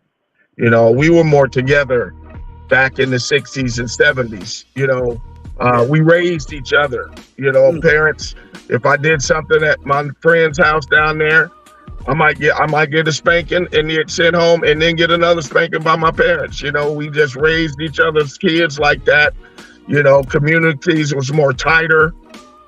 People, helped other people. The crack came in and it sent people wild. It was, sent into our neighborhoods, one, to destroy us, Two, to, to stop our repopulation. It was a designated plot, systematically done, through government agencies to divide us, to destroy us as a people. Until mainstream white people got addicted to it and started using it, then it became a problem. Right. But it wasn't a problem as long as it was destroying our neighborhoods, destroying our women, destroying our children, mothers delivering babies that are on crack, that's shaking. Wow. This was one of the most diabolical, systematic attacks on Black people in the history, because it was directed towards us. Wow. They put it in our neighborhoods. They gave it to the dope dealers down there. We know the stories. Right. We know the people that was involved, that started it, and it was making the money. Yeah, you can hooking them on the crack. Those who they ass on this junk. We okay, man. Look, man, them crack, hey, man, the government, man. Right. They know what they're doing. They know what they were doing. We know who the enemy is, bro. We know who the enemy is. Trey, what's happening, man? What the dope bear had the trap, man. What the trap, man? They set us up to the trap, man. Nah, because everything Tokes is saying, man, is official, right? Because the 80s, early 80s is when crack got introduced.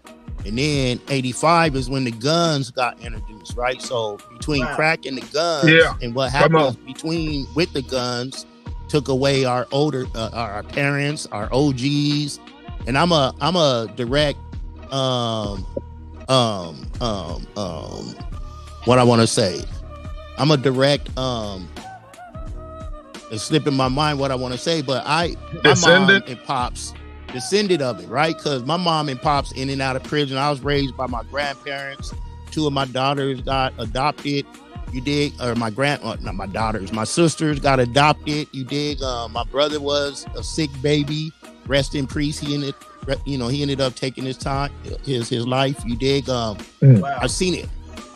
Earlier we was touching about the Jim Crow. And I was 7 years old. I'm 51. I moved to Virginia and had to deal with the white only, black only.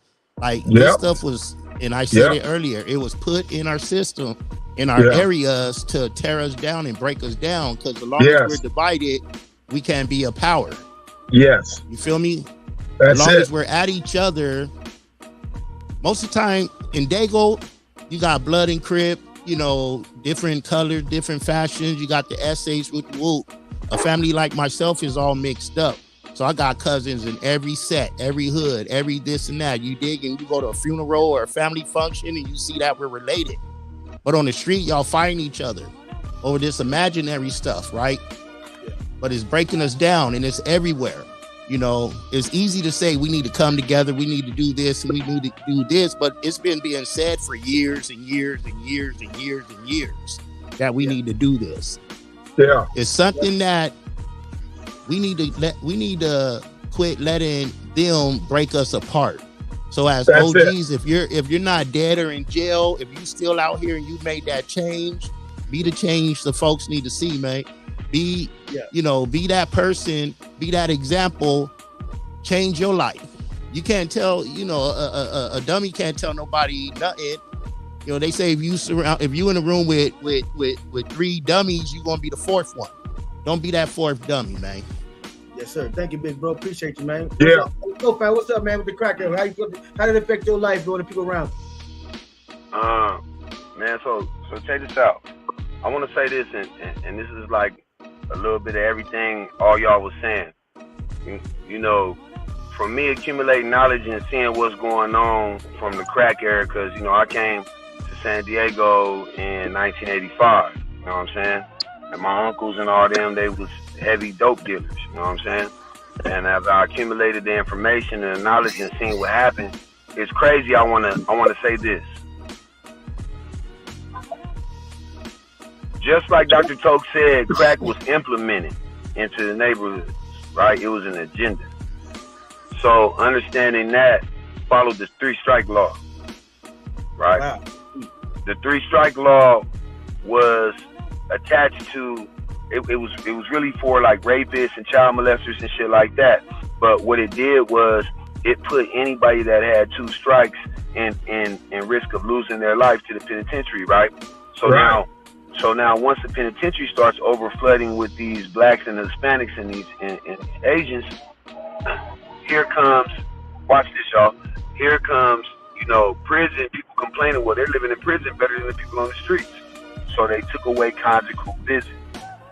Once you take away conjugal visits, right, for a wife and her family to come spend 2 or 3 days with a man, with their husband, like he's a human being, right? You take that away, then you break the family structure, because they've been looking for a way to divide the family structure. So come on now, thinking that it's the man. But once you see that you take that away, now you divide the family structure. Now this is what you hear. You don't hear no other race in America saying, I don't need no nigga. You know what I'm saying? I don't need no nigga. Listen to what it. So when you hear women every day waking up talking about, I'm a boss, I'm a queen, I'm this, I'm that, and you attribute it to energy, right? Well, what do you think 10,000 women saying I don't need no nigga at one time is doing? And then you losing your brothers and your uncles and your cousins. You like, well, I didn't mean to lose him. I meant to no good niggas. Well, you can't pick and choose what niggas you want to lose. Right. So everybody's pushing niggas away. Yeah. Right. What you speaking? That's right. Yeah. And what you got to understand was, once they seen that, they reversed the roles. They made it so that these women would be powerful and get a taste of what that power was. And instead of balance, because that's really what we had before we had balance. We had a man that would go to work and he would bring home the food, and a woman that would take care of the home things and take care of the kids, and it was balance. It was order. So now once you destroy the order, the natural order of things, you cause chaos. Same way they wrote, that them Jim Crow laws and all that shit. These are meticulous individuals that are sitting back with the greatest thinkers in the world, trying to come up with all these math problems and shit. They're running the planet. So it's just like, and we destroy ourselves. You know what I'm saying? And they try to use drugs. They try to use crack. And what happened was the hip hop community stood up when crack was whack. And it decimated the impact that people still use crack, but it decimated the commercial value of crack. You got to remember, cocaine was on the TV, it was on the news, it was everything. Until these white people started getting addicted, started killing shit, and started doing all this shit that you was talking about, Dr. Tokes. And then it was like, we can't blame it on white America. Crack is taking over the world, and crack is turning people crazy. Now it's crack. Right. You understand what I'm saying? So once black people caught on to that shit and we stopped using crack, they're trying to figure out where that money went. Now what do? Legalize marijuana. Wake y'all game up. That's right. What you do is, once you legalize marijuana, you can keep track of who's buying it, you can keep track of what's selling, where the money going to, and you're taking the money away from the street dealer. Just like they did liquor, man. Just like they did liquor, man. Right. So exactly. Just like so my thing is, we did a bag, baby. The crack era did a bit. It hurt us a lot, man. But also what it did is created hustlers. It created businessmen, not knowingly, because see, we didn't reverse it. We didn't take that. Now they taught us how to hustle, but not knowing they teach us how to hustle. You dig what I'm saying? So now we got prison did the same thing.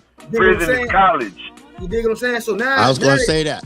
We like the Planet of the Apes. Y'all seen the Planet of the Apes? Oh, we know better now. You dirty. You take your hands off me, you damn dirty ape. When you know better, you do better. Listen. 1,000 party. When you know better, you do better.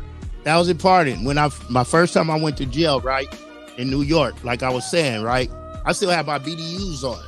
Okay. I was out processing from the military, ended up knocking out this little butter bar lieutenant who just got out of college, ain't been nowhere. I've been to 2 combats. He gonna make these, Tokes tell you, military is legalized racism. Yeah. You deal with so much racism in the military. It's bananas. So dude was talking reckless. Oh, you gonna go back to San Diego, be on welfare like the rest of your people or blood? He was mad, right? Yeah. So I ended up 1-2 on him and then stomping his head on the side on the daggone concrete. So they took me in. But I'm saying that to say this. I was young. I'm saying this to say this. Little crazy Dago dude in upstate New York. But I'm saying this to say this. When I went and did that time in jail, I met so many people, and all I did was put a plan together, right?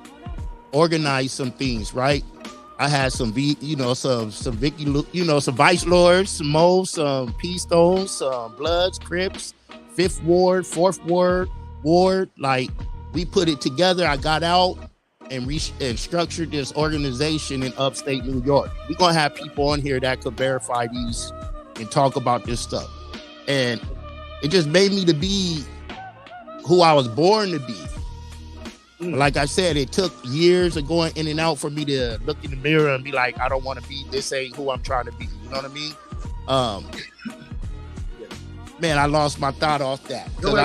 I'm thinking about too many things, but I'm trying to shorten it up because I know you're trying to go to the next section, but segment, but we just got to. My statement. Go ahead. Let me tie my statement, big bro. The crack generation. If you look at everybody on this communication right here, you got all these generations that are product of the crack generation. We're all successful individuals that made something out of nothing.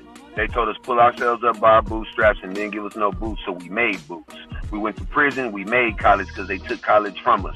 We got out to the streets, we couldn't get a job, we made employment. So at the end of the day, there's nothing that they can throw in front of us that we can't create ourselves out of. That's right, and that's always been that way. Yes, sir. Okay, bro, check it out, man.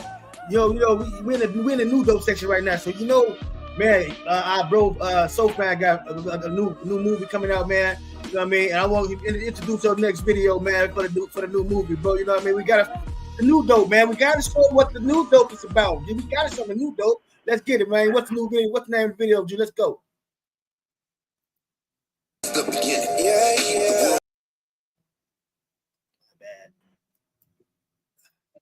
But you better pull that trigger, nigga. Because any motherfucker bold enough to put a gun to my head, gosh, to be crazy enough to pull the trigger. I apologize, y'all. This is my new single from the soundtrack of the movie Run Nixon. Fly shit, dumping asses out of E-classes. Hard to see these haters through these Gucci glasses. Rose gold tinted, all white linen. Yeah, see I've been him since the beginning. The world's spinning, now I'm out to check the bag so I can clown. Stick my finger in the ground, turn the whole world round. Make a house look like a pound. I'm sideways through your town. V12 super drawers with plenty hoes to go around. It's the nature of the business pimping. Stay down at all costs. I just beat a life sentence, so I'm assuming what my time costs. Retractable roofing, Vogue's on the coupe and it's oh so exclusive. Got these doors bulletproof as shit. This game gets ruthless and it's fragile like a toothpick. Y'all niggas out here smoking and my young niggas poof shit. True shit. Her mirth could be the code. I swear to do a million years. I love both over till let's go. Driving big old expensive cars. I wanna be a fashion show. Lord knows, I wanna rock the flying yeah. One thing I know, one thing for sure, it's like it's hard, y'all, yeah. You know it's hard, y'all. That's why I'd rather be a movie star. I think I wanna be a movie star. That's you singing? That's why I'd rather be a movie star. Yes, sir. Shout out to my nigga Sky Direct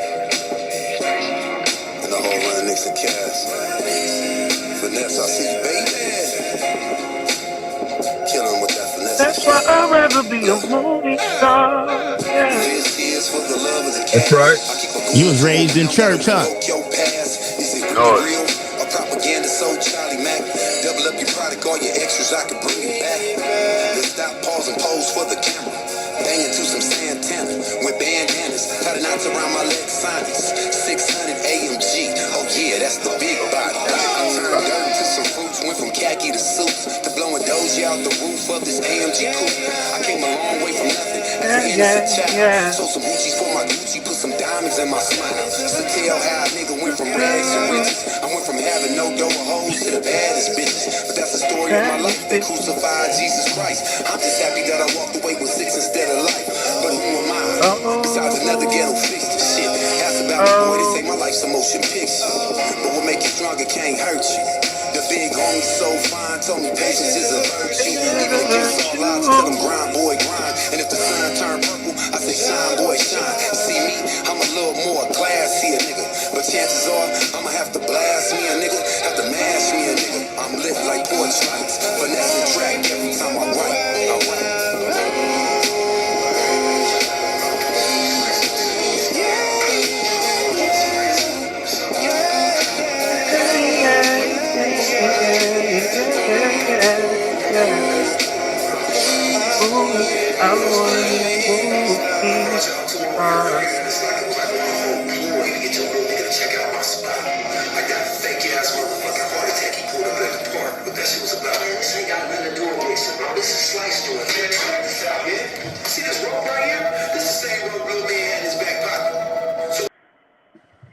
Oh my Man, that was fire, brother. Fire. Fire, man. Appreciate y'all. Man, oh boy. Yeah, that was on point. Hey, check it out though, bro. Man, that was fire. Tell us what's up with the song and everything. How can we touch your information about how we get in touch with you and everything? Your information. Let's go. Okay, the first thing is SOPHYNE West Coast on Instagram, Robert SOPHYNE West on Facebook, and you know, my YouTube page, man, SOPHYNE. You can Google my name, SOPHYNE, SOPHYNE. That's the single off the soundtrack of the movie Run Nixon, and it's entitled Movie Star. And shout out to my homegirl Neb Love, man, from the 5 Footers, Warren G's group, man. She's the one that blessed me with that track, man. She was so benevolent to see my talent from a record that me and my boy Navi the North did with my boy Jism from High Def. Shout out to Jism and Navi the North from Canada. And we did a record, and she reached out to me and shot me a bunch of records and was like, you know, do some hooks for me, you know what I mean, or do a hook for me. So I wound up just banging out a bunch of shit, sending it to her, like, tell me what you think. And I'm on the freeway driving. I do my thinking and shit, and I go to my emails, and I seen this beat. It was called, like, Pacific Heights or something, and I played it, and I was just riding on the freeway smoking. I'm like, oh, yeah, that's it right there. You know, so I called a couple people, like, what we doing with the soundtrack to the movie? They like, you got an idea? And I was like, I want to be a movie star. You know what I mean? Yeah. We went in like that. All right, so check it out, bro. Let's go. Let's check out some comments, man. Let's do some of these comments, man. Let's see what's up here. What's this saying right here? Hey, what? Hey, Mo Swagger said what? What did he say, bro? Self-education can be just essential to college. And getting a degree that night. Yeah, that's real. Go ahead, do your shit, boo. All right, I was just saying that was real. I learned more in prison than anywhere. Well, Smoke Swag said he learned more in prison. And you know, man, Bucky got nothing but time in that joint, man. You know what? That's another thing, man. Like we don't take time to think, man, in the world, man. We be so busy, man. We went to the joint, like I went to the joint, bro, and learned how to write a business plan. You know what I mean? We go to the joint, start learning all of a sudden. You know what I mean? We got, you know what I mean? College for the criminally insane. Yeah, that's where man, our most educated people are, man. Locked up. Man. That's the crazy part about us, though, bro. We gotta wait till us just sit down and we have to think, man, and learn for ourselves, man, what really going on in this world, bro. You know, I did those 23-1s plenty of months, couple times in the joint, right, Jack? You know what I mean? Man, that 23-1s ain't no joke, bro. Yeah. You know what I mean? If they not underneath the ground, they above the ground, but in a prison cage, man. Period, bro. Hey, you know I seen a documentary on PBS when this dude, he was the foremost authority in tattoos, right? And they were asking them, like, you know, out of all the places you've been all around the world, where would you say the best tattoos come from? And he said, prison, hands down. Yeah. And they was like, why you say that? And he said, why you say that? And he said, because the creativity, the stress level, the level of passion that people put in right there. You're literally in a world, they just throw you somewhere and forget about you. They don't give you no mirror so you can forget what you look like. They you know what I'm saying? It's become that number. So to create something beautiful out of that, to create something of substance, to create a business plan, bro, out of that right there, a business plan, to be firing on all pistons and to let your mind exceed past college into graduate school and create a business where they threw you to be like, no, fuck that, you don't got no action. and you're like, nigga, I'm finna create something when I come home to make myself a millionaire. Come on, bro, stop.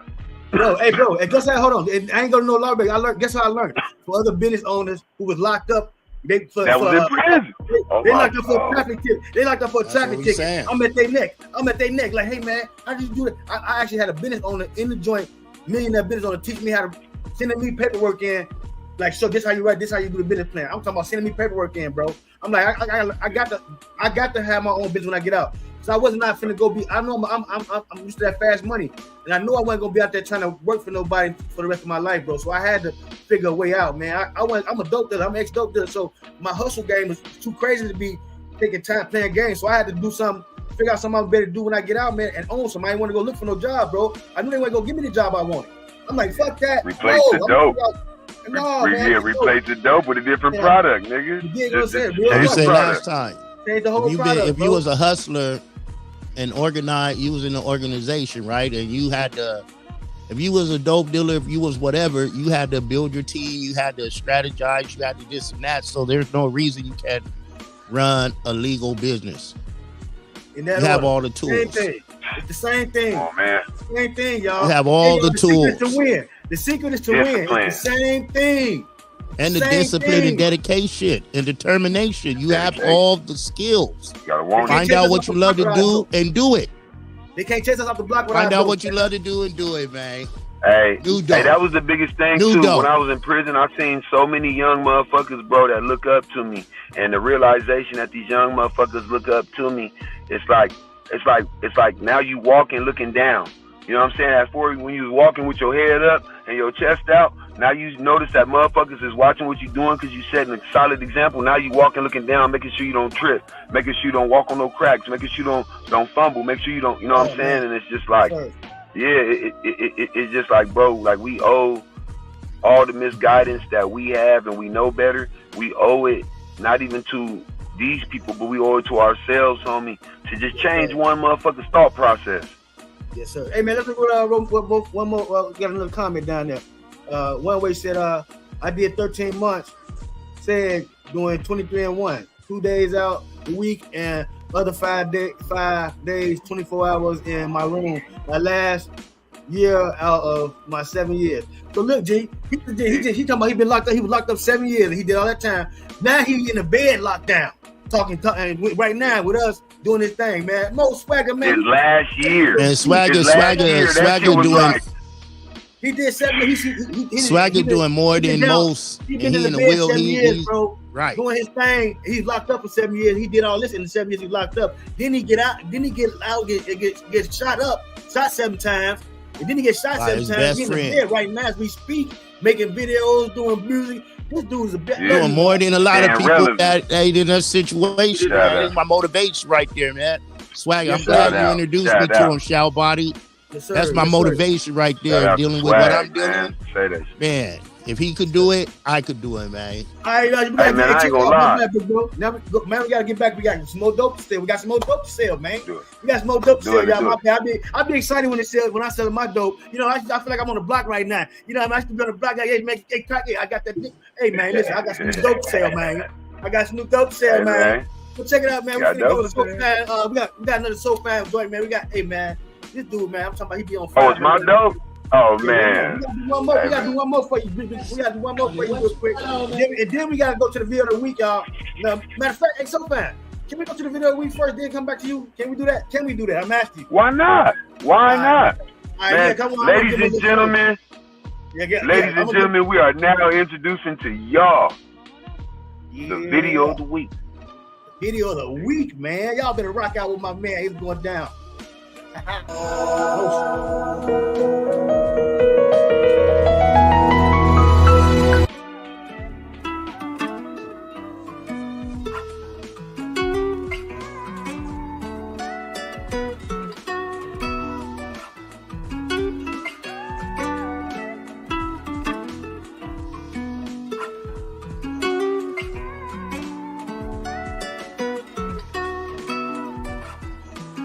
My own blood made it hard for me, they never had respect for me. even though I die for them, even though I lie for them. I already lost a part of me, I feel it in my arteries. I am never hard to reach, I am just a star I reach. Why are you always so negative? You should be happy that I found my own way. Sensitivity was my trait as a kid. It is what it is, but I respect the fact that God made me emotional. God made me emotional. God made me emotional. So emotional. So emotional. It can be hard to see the real me. The walls of Jericho surround my surface. Hiding pain is easier than showing it. But it's getting hard to hold these feelings in. I might crash out. Ooh, yeah. I might crash out. That's your hard. I'm so misunderstood. How can good intentions bring about all the Debbie Downers? Miss me with that foul talk. I ain't never stopping, never. Miss me with that foul talk. I ain't never stopping, never. No turning back, all the calls being made. I'm being working to the highest bidder. I'm paying for my mistakes while eating up all this cake. It is what it is, but I respect the fact that God made me emotional. God made me emotional. God made me emotional. So emotional. So emotional. It can be hard to see the real me. The walls of Jericho surround my surface. Hiding pain is easier than showing it. But it's getting hard to hold these feelings in. I might crash out. Ooh-wee. Yeah, that was hard. Sure. Big up to Nosa, man. Something told me I'ma ball on these women. Showcase. Something told me I'ma put them in their feelings. Something told me better pray cause you winning. Something told me they gonna treat me like a villain. Something told me I gotta ball on these women. Something told me I gotta put them in their feelings. Something told me you better pray cause you sinning. Something told me that I'm smarter than my enemies. Smarter than my enemies. Yeah. Something told me to let him think that they ahead of me. He's dope. He's dope. Something told me that I gotta learn the hard way. Something told me they gon' treat me like I'm Kanye. Being misunderstood is my forte. Something told me never let him in your business. Something told me you already started, better finish. You shot this, shout. To have a startup with these women. Something told me money took over my feelings. Something told me disappear when you heal it. Something told me I look better in designer. Something told me I got the drive of a tiger. Something told me go hard cause they time up. Something told me I can't quit on a mission. Something told me that I gotta win on my licks. Something told me run down Western Avenue. Something told me to hop yards like Sabumafu. Something told me I'm Usain Bolt without my shoes. Something told me never panic with the merchandise. Something told me if you survive you gon' make it right. Your gut feeling is the key to life. Something told me I'ma ball on these women. Something told me I'ma put them in their feelings. Something told me better pray cause you winning. Something told me they gonna treat me like a villain. Something told me I gotta ball on these women. Something told me I gotta put them in their feelings. Something told me you better pray cause you sinning. African youngster. Big up to OGz, his manager, man, Omar. Yeah, OGz, love OGz. Yes, sir. In a wheelchair, doing his thing still, man. Big up to him, man. Yeah, man. Y'all know we had to put the young God in the big 8, man. Say that. Young God, man, Nosa, man. He won that next. Who's next, man? The second one. The first one was Cat Condria, and then he was coming through doing the open mic, coming from IE. Big up to OGz for bringing him. And then he got into the showcase, and he won, back to back. He won the first one, and then came back and battled again, and won it, and got the prize. He won that video, man. We shot that video. We shot that video in Lake Elsinore, man. Shout out to Lake Elsinore, man, California, man. We rock with y'all. Y'all know what it is, man. If you won, you got $200 cash, a 2-hour, 3-location video shoot. But Shout Body did triple the locations. You got 2 hours studio time, mixed and mastered. Yes, sir, You got on, you know, Let's Chop It Up on a promo run on podcast. You know, I hooked them up with Miss Sherry. What else we do for them? A photo shoot so they could get professional stills. And I did 30 days. I did 30 days sound. What is it called? With the SoundCloud. Spotify promo. Through through Boogie's Flavor, you know, entertainment. We do all that. Dope, man. We always giving out some new dope. You need a press release. You need an EPK. You need promo. YouTube, Spotify, Instagram, whatever you need. Go to TreyBoogieOfficial.com. You dig? You dig? Got that new dope in the building, man. We got new dope, man. Let me tell y'all something, man. This was a good night, man. You know what I mean? Hey, man, this right here, this video right here, man. My man SOPHYNE, man. Hey, man, I gotta get to you, bro. You went hard. The first verse, man. You brought me into that joint, man. You went in on this joint, man. Talking about how you want everything, bro. I want everything. You explaining it in a fashion where you ain't bragging about it. You just let them know how you want everything. You know what I mean? How you coming in all and okay, like Mac Dre. Yeah. You did for real shit, bro.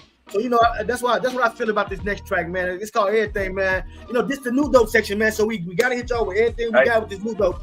Go ahead. Let me say this about that record real quick. You know, yes, sir. Let's go. Yeah, shout out to my boy Joe Fado. Shout out to Large Professor. Shout out to Tabs from Alcoholics. Man, shout out to my boy Sincere, man. When I was out there, man, they made me feel like I was at home, bro. And I recorded the record. I was out there on the run, and I got to go back to New York for Fashion Week and shoot the video with my nephew, Ray Got Skills. Shout out to Ray Got Skills. Y'all need the video. Ray Got Skills, man. Instagram, Ray Got Skills. Let's do it, y'all. Hey, man, so this everything, man. Hey, man, listen. Everything, my man. SOPHYNE West in the building, you dig? I got y'all know.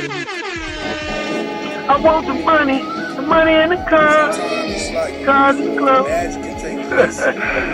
And right now in New York City, I feel like I might just have one if I can execute this right. I'm in the building with the legendary Liquid Crew and the beat next. Watch this. Our Father who art in heaven, hallowed be thy name. Say salam to the soldiers living, dying to bang. Crack a jaw, fuck the law, how the street code goes. Press niggas like fly suits, I'm in this booth on go. So sick of this bullshit, I'm stuck in this bullpit. 9/10 of this game is position, don't be foolish. I'm living life on the edge, just a pig in a square circle. I learned at a young age, keep them squares at the circle. They say patience is a virtue, so I grind, boy, grind. If the sun turn purple, I say shine, boy, shine. It's an everyday thing, the gang bang where I'm from. But it really ain't no fun when the rabbit got the gun. That's why I'm always trying to come off as a classy nigga. But chances are, I'ma have to blast me a nigga. Have to mask me a nigga. I'm lit like porch lights. Finesse the track every time I write. I want the money, the cars, the clothes. I want the foreigns, the bag, the hoes. I got the juice. I'm too sauced up, honeyproof. We too bossed up. I ride Chevys, that new vet thing, or that for the Panamera when I switch lanes. I want the money, the cars, the clothes. We don't fuck with you niggas, we don't love you hoes. I want the money, the cars, the clothes. I want the foreign, the bag, the hoes. I got the juice. I'm too sauced up, honeyproof. We too bossed up. I ride Chevy, that new vet thing, or that for the Panamera when I switch lanes. I want the money, the cars, the clothes, the clothes, the clothes. I want the money, the money, the money. I want the money, the money, the money, the money. The video tight, but you need some Boogie flavor gear. Absolutely. Let's do it.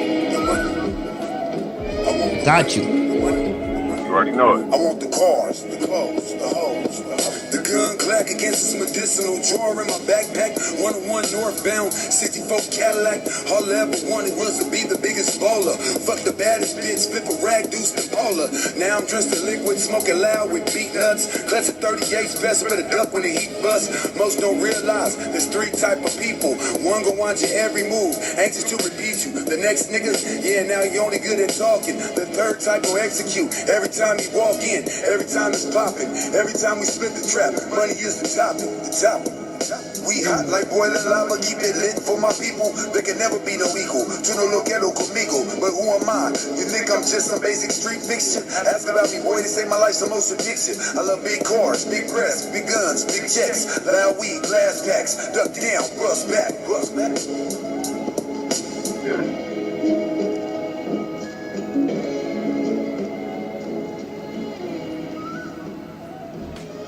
So fine in the building, man. Hey, can I say this? Go ahead, being from Dago, being from Dago, and you know, representing out here, I appreciate that. You sound like you're a student of the game. You've been around some folks and learned the art, the craft, right? I tell everyone there's more to Dago than, you know. I'll say it. We got boom bap, we got Southeast, we got boom bap, we got all kind of lyricists. Dago got artists out here, and I appreciate you not riding the coattail of the Gangster Earns, Black Mikey. Big up to all of them. We know that's our foundation out here. Black Mikey, just got off the phone. You know, that's my family, man. My big cousin, my big little tiny cousin.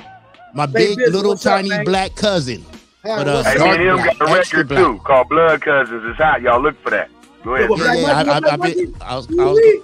That's what's up, man. D, what I'm saying is I appreciate you being a student of the game. You one of the ones that's showing that there's more layers to San Diego, because people think of Dago rap and think they boxes in.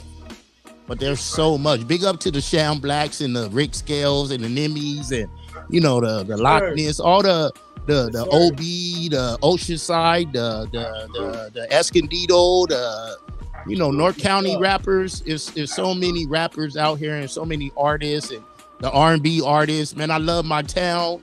We so talented, and our time is coming, man. And you is making sure that our time is coming, man. I only know you and my boy Mario Lopez, Christian. There's only a few of us that been on the big screen, and you doing your thing, man. And I salute you, Val. Hey, man, it's such an honor just to be. Hey, man, shout out to San Diego. Go. Let me get my shout out real quick. My bad. I'm in the middle of San Diego. Love, my bad, y'all. But I love y'all too, man. I'm sorry, I'm in Chicago. I love y'all too. Y'all my people, man. I love y'all, man. Hey, man, I'm proud to be y'all brother, man. I'm proud to be y'all, me and y'all families, man. You dig what I'm saying? It's an honor, man, to really see y'all for real, man. And y'all speak what y'all walk, bro. It's a blessing, man, to rock out with y'all, man. I'm from the Chi, man, and I come there, and I feel like y'all grabbed me like I was back at the crib for real, man. So, hey, man, shouts out to San Diego, man. Love y'all, man. Go ahead, South Florida. Love you, man. Big up to Uncle Beats, man. Uncle Beats for plugging me in Shout Body, man. Yeah, no, absolutely. Hey, you know, I just wanted to say this, Trey Boogie. You said something that was so cold right now. I just want to say thank you, bro, from the bottom of my heart. Like I don't never do this shit for no recognition, my nigga. I just be doing what I feel like is the right shit to do. I know it's right and it's wrong. It ain't no in between. You know what I'm saying? But just to even be mentioning that shit, like, you know, I was a kid, bro, that used to be abused and shit. You know what I'm saying? And it was just like all I had was TV. You know what I'm saying? Music and TV. So it was like I used to watch Saved by the Bell every day. And then when I moved to Chula Vista and went to Chula Vista High, my sister was going to school with Mario Lopez's sister. Wait a minute. What year you went to Chula Vista? I graduated in 90 from Chula Vista. Mario he graduated in 91. So that was my homeboy when he was wrestling. I was on the football team, basketball team, track team. Like, that was my guy, Mario. We still chop it up. I didn't know you went to Chula Vista. Is that why we got this connection? Absolutely. Absolutely. But just like to be mentioned even in that category with, you know, with the Nick Cannons and the Mario Lopez's and these type of individuals, because I struggle so hard against the system because I see certain shit, and I don't want to be funny, but I see certain shit that niggas like Nick Cannon do. Like, you know, one year I was out here downtown LA, I gave out, you know, 300 turkeys downtown San Diego, and Nick Cannon's in downtown LA with Dr. Dre giving out turkeys, and I'm like, I don't get it, you know what I'm saying? And, you know, his cousin is one of my biggest supporters, you know what I'm saying? Shout out to Shelly Mansion, you know what I'm saying? And everybody got their Yeah, and everybody got their struggles and go through their shit, but it's just like, when you do shit, it can't be self-serving. You gotta do shit for your community, because your community is the people that put you where you at. Man, you shouting out, but we found out, you know, you grew up with my stepsister, man. Who? Who's your stepsister? Shanina. My dad is Sylvester Hicks, man. Trina, rest in peace, and now rest in peace to my dad, man. They were married for what, 14 years, 15 years, man. You know. Yeah. I'm him, man. I'm Trinell Hicks, man. You dig? That's it. Yeah. Mr. Trinell Hicks ain't a punk rock. Oh, no, that was my. Let me stop.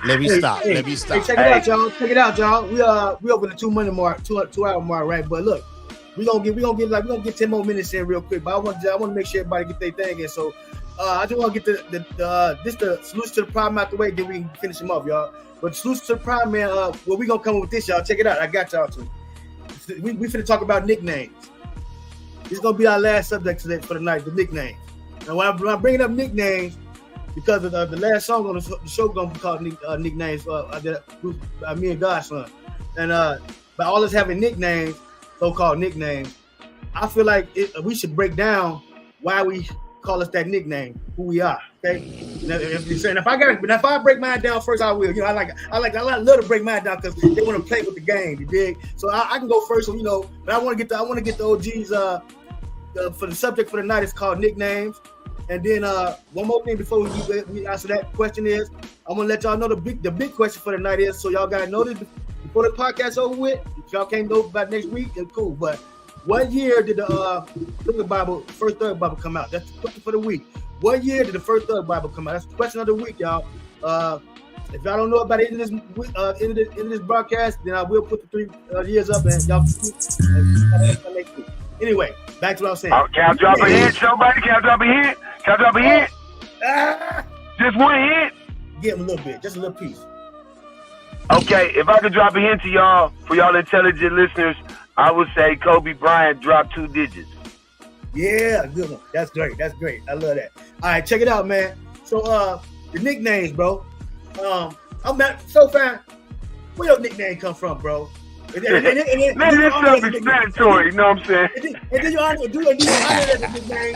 I'm gonna put that in there. And then you honor it as a nickname. I'm gonna put that in there, like that, just like that. Where your name come from, bro? We won't know that. You gonna call him no man so fine. What do we call you so fine for? First, I'm Lil SOPHYNE. You know what I'm saying? Shout out to my big homie Waddell Jones. You know what I'm saying? One of the realest that ever did and get away with it. You know what I'm saying? I'm a young dude from Southeast San Diego, and I got a homie named Lil Head, Morgan Knight, and that was my everyday nigga. And we used to be outside at a young age. And if y'all know Lil Head, when we was like 14, the nigga like he was 30 already, tattooed up all over his body, voice hella deep like this. It was crazy, like a cartoon character. And we used to stand on the corner, and Waddell is his cousin.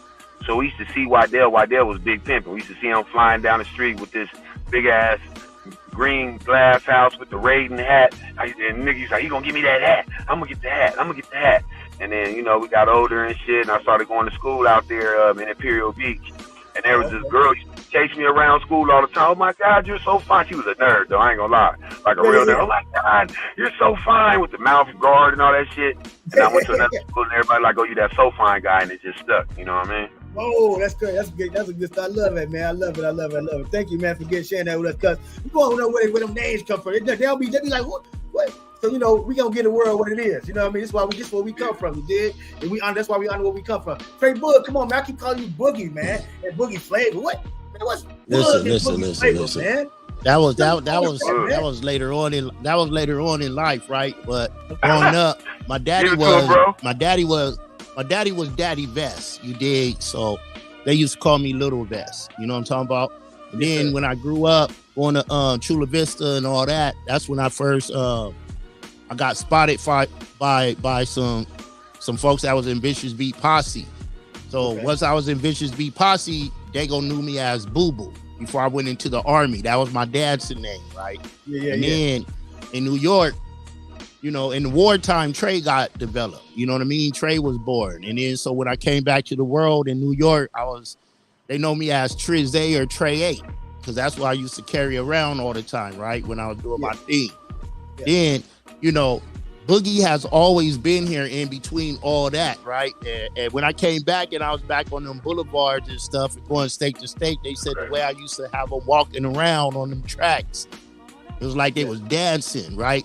So the homeboy, none of these nicknames I gave myself. You can't give yourself a nickname, man. That's right. You did. That's right. So That's right. it was called, man, okay, Trey Boogie. You be having them like they dancing out there though, right? So, you know, that's what I was Trey Boogie the P, man. But, you know, now I'm just Trey Boogie the Square. You dig? Trey Boogie the community leader. Trey Boogie the inspirational speaker. You dig? Hey, let me say something about you, Trey. So fine. We go back because we from North Park. You dig? Wait, stop. Listen, bro. When you was talking right now, I'm sitting here in my head like, this is crazy as fuck. I couldn't wait for you to stop talking so I could say this. When I was in the penitentiary, my first trip to the pen, I had a phone. I was like one of the first niggas with a phone, I swear to God. And I'm online, and I fuck around and knock this female. I ain't gonna say no names, but I knocked this female online, and she was in Atlanta. All the way in Atlanta. You know what I'm saying? Yeah. And we sitting there. I had never been to Atlanta in my life or none of that. And she was so beautiful and chocolate with these dimples and shit. And I swear to God, I didn't know nobody. I didn't know it was MySpace when I went to the pen, nigga. MySpace. My first time yes. I got on Facebook and she was like one of my first friends. And she was like, you know my brother Trey Boogie? I'm gonna introduce you to my music. I'm gonna introduce you to my brother Trey Boogie. He do good music and this, that, and the third, and he gonna have you spinning your on my soul.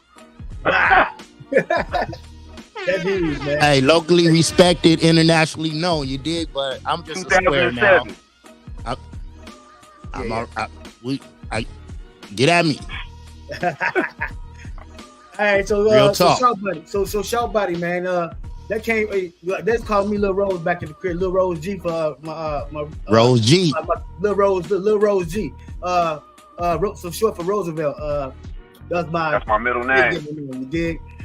So you hear me, Shout Body? Yeah, I heard you. Yeah, I heard you, Lil Rose. Yeah.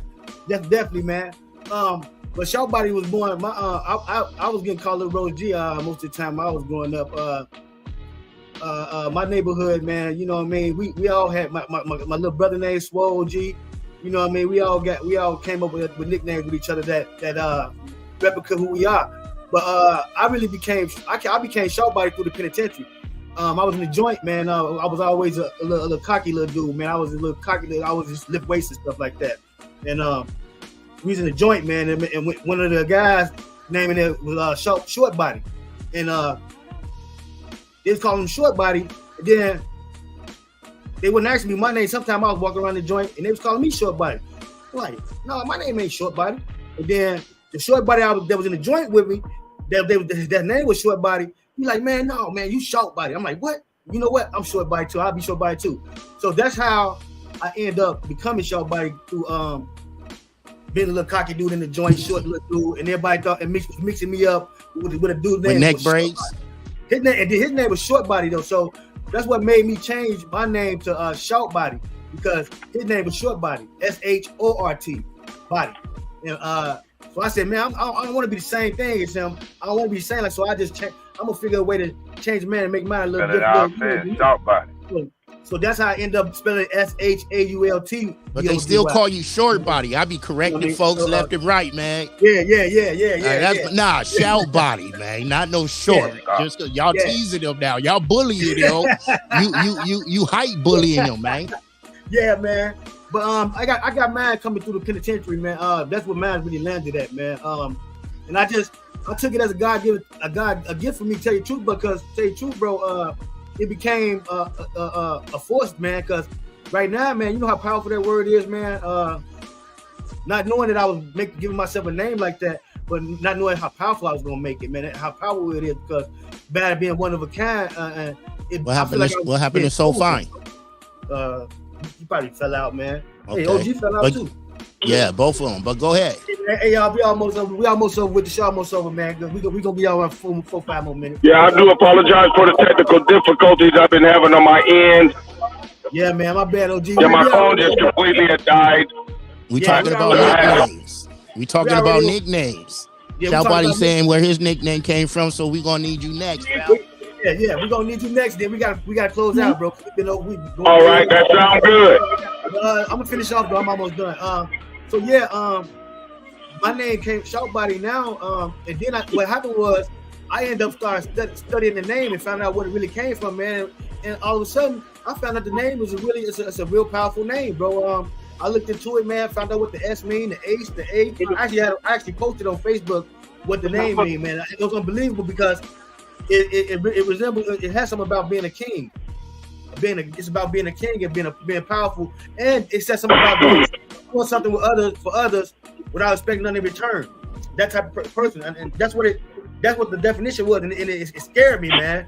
When I seen it, man. I'm like, whoa, you know what I mean? So that's where my name came from, man. That's why I honor it so much, and that's why I'm actually gonna get my name changed to Shout Body from Roosevelt. For that reason, because it came from the heart, man. The guys was calling me Shout Body from the heart. Trademark it. Trademark it. Hey, show Mo Swagger's comment about his nickname. But yeah, let Tokes tell us how he became Dr. Tokes. Because I'm pretty sure he had different nicknames before Dr. Tokes. I want to know his military nickname. Dr. Tokes came about with the product, basically. Dr. Tokes came with the product. I'd had a former name that I was going with, an African name to describe the natural leaf. I think it was called Bobamba. That was the name of the first company that I was going to do, was Bobamba. It was a Bobamba leaf that I was imitating the name from. And I had a friend that was helping me out at the beginning stages of the business, was like, well, you have to select a name that might reach, a broader range of people. And I said, okay, so I thought about it. We gonna need you back on the show, man. We gonna need you back on the show, man, because we gotta talk about health, man. We didn't get a chance to get out. We need to get that out. We need to get that knowledge out of you, big bro. So I'm gonna have to have you come back on the show real soon, man, because we need that knowledge about you tonight, man. We didn't get that knowledge from. We need it from you, man. We need you, man. So I'm gonna make sure we get you back on the show, man. Real my soon. My phone bro. died out, my brother. Ain't nothing I can do about that. But hey, we'll get it back on together. Yo, I got you, big bro. I'm gonna make sure we get you back on, man, because we need that knowledge from you. But go ahead, finish off. Was you done? You want to finish off what you saying about your name? No, but that's good, man. Let's wrap it up, man, and we can continue this next week. All right, man. Love you, big bro. I appreciate you so much. We finna get ready to wrap it up then. I want to read. I'm gonna read Mo Swagger comment real quick, and then I'm gonna play the nicknames. Joining we out of here. Mo Swagger said, "What did he say?" He said, "My nickname's Mo Swagger because I got a little more swagger than the average dude, and I stay fresh, and that persona is just different." That's what's up. Yeah. Hey, man, blessings to everybody, man. And thank y'all for coming through rocking with the OGz and Young Godz podcast, man. We needed y'all here tonight. Y'all came and rocked out with us, man. We really, really appreciate y'all, man. All right, for sure. Hit the joint, Shout Body. Hit it. OGz and Young Godz. Hit that real quick. Man, y'all got OGz and Young Godz. Play it. There it is. Yeah. You right about that? Yeah. Hey, man, love y'all, man. All right, God bless everybody, man. Blessings to both of you. Trey Boogie, you're my prayers, man. Hey, man. Much love, you're my prayers, bro. Hey, we gonna beat this, bro.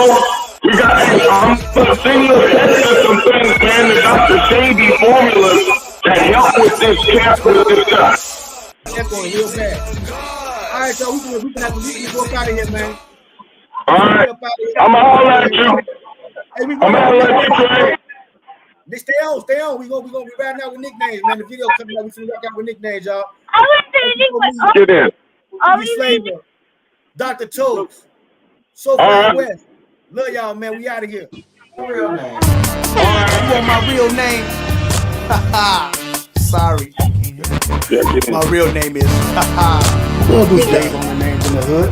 This is my nickname. I'm always thank you. Pressure knock on. Bye, sweetie. Niggas riding round town like it's all hood. G from the gutter, so I'm serious with game. Them boys be hitting blocks, taking niggas' nicknames. I'm always living under pressure, knock on wood. Niggas riding round town like it's all hood. G from the gutter, so I'm serious with game. Them boys be hitting blocks, taking niggas' nicknames. I remember the nightmares and bad dreams. Now I can't even sleep, man, it's a bad scene. Tired of seeing hood soldiers die, we lost faith. I'm a concrete gorilla and I won't hesitate to make a bitch nigga bow down, watch his body break. That's why I stayed on my grind until I sold weight. The jungle dangerous, niggas be out here getting full, smoking blunt, drinking yak, and making money move. You ain't a gutter, none other, and it ain't shit clean. You either dirty as hell doing your block thing, unless you're wearing your ghetto pass, it's too late. Niggas be weighing that white with crumbs on the plate. I'm always living under pressure, knock on wood. Niggas riding round town like it's all hood. G from the gutter, so I'm serious with game. Some boys be hitting blocks, taking niggas' nicknames. I'm always living under pressure, knock on wood. Niggas riding round town like it's all hood. G from the gutter, so I'm serious with game. Them boys be hitting blocks, taking niggas' nicknames. Concrete jungle, we serious, without a doubt. You get the power and money, then get the fuck about. Yes, I'm a dog and I like to bark at night, man. Sneak up on you just like a snake and bite, man. Now you're west in the jungle and I'm the Lion King. GD's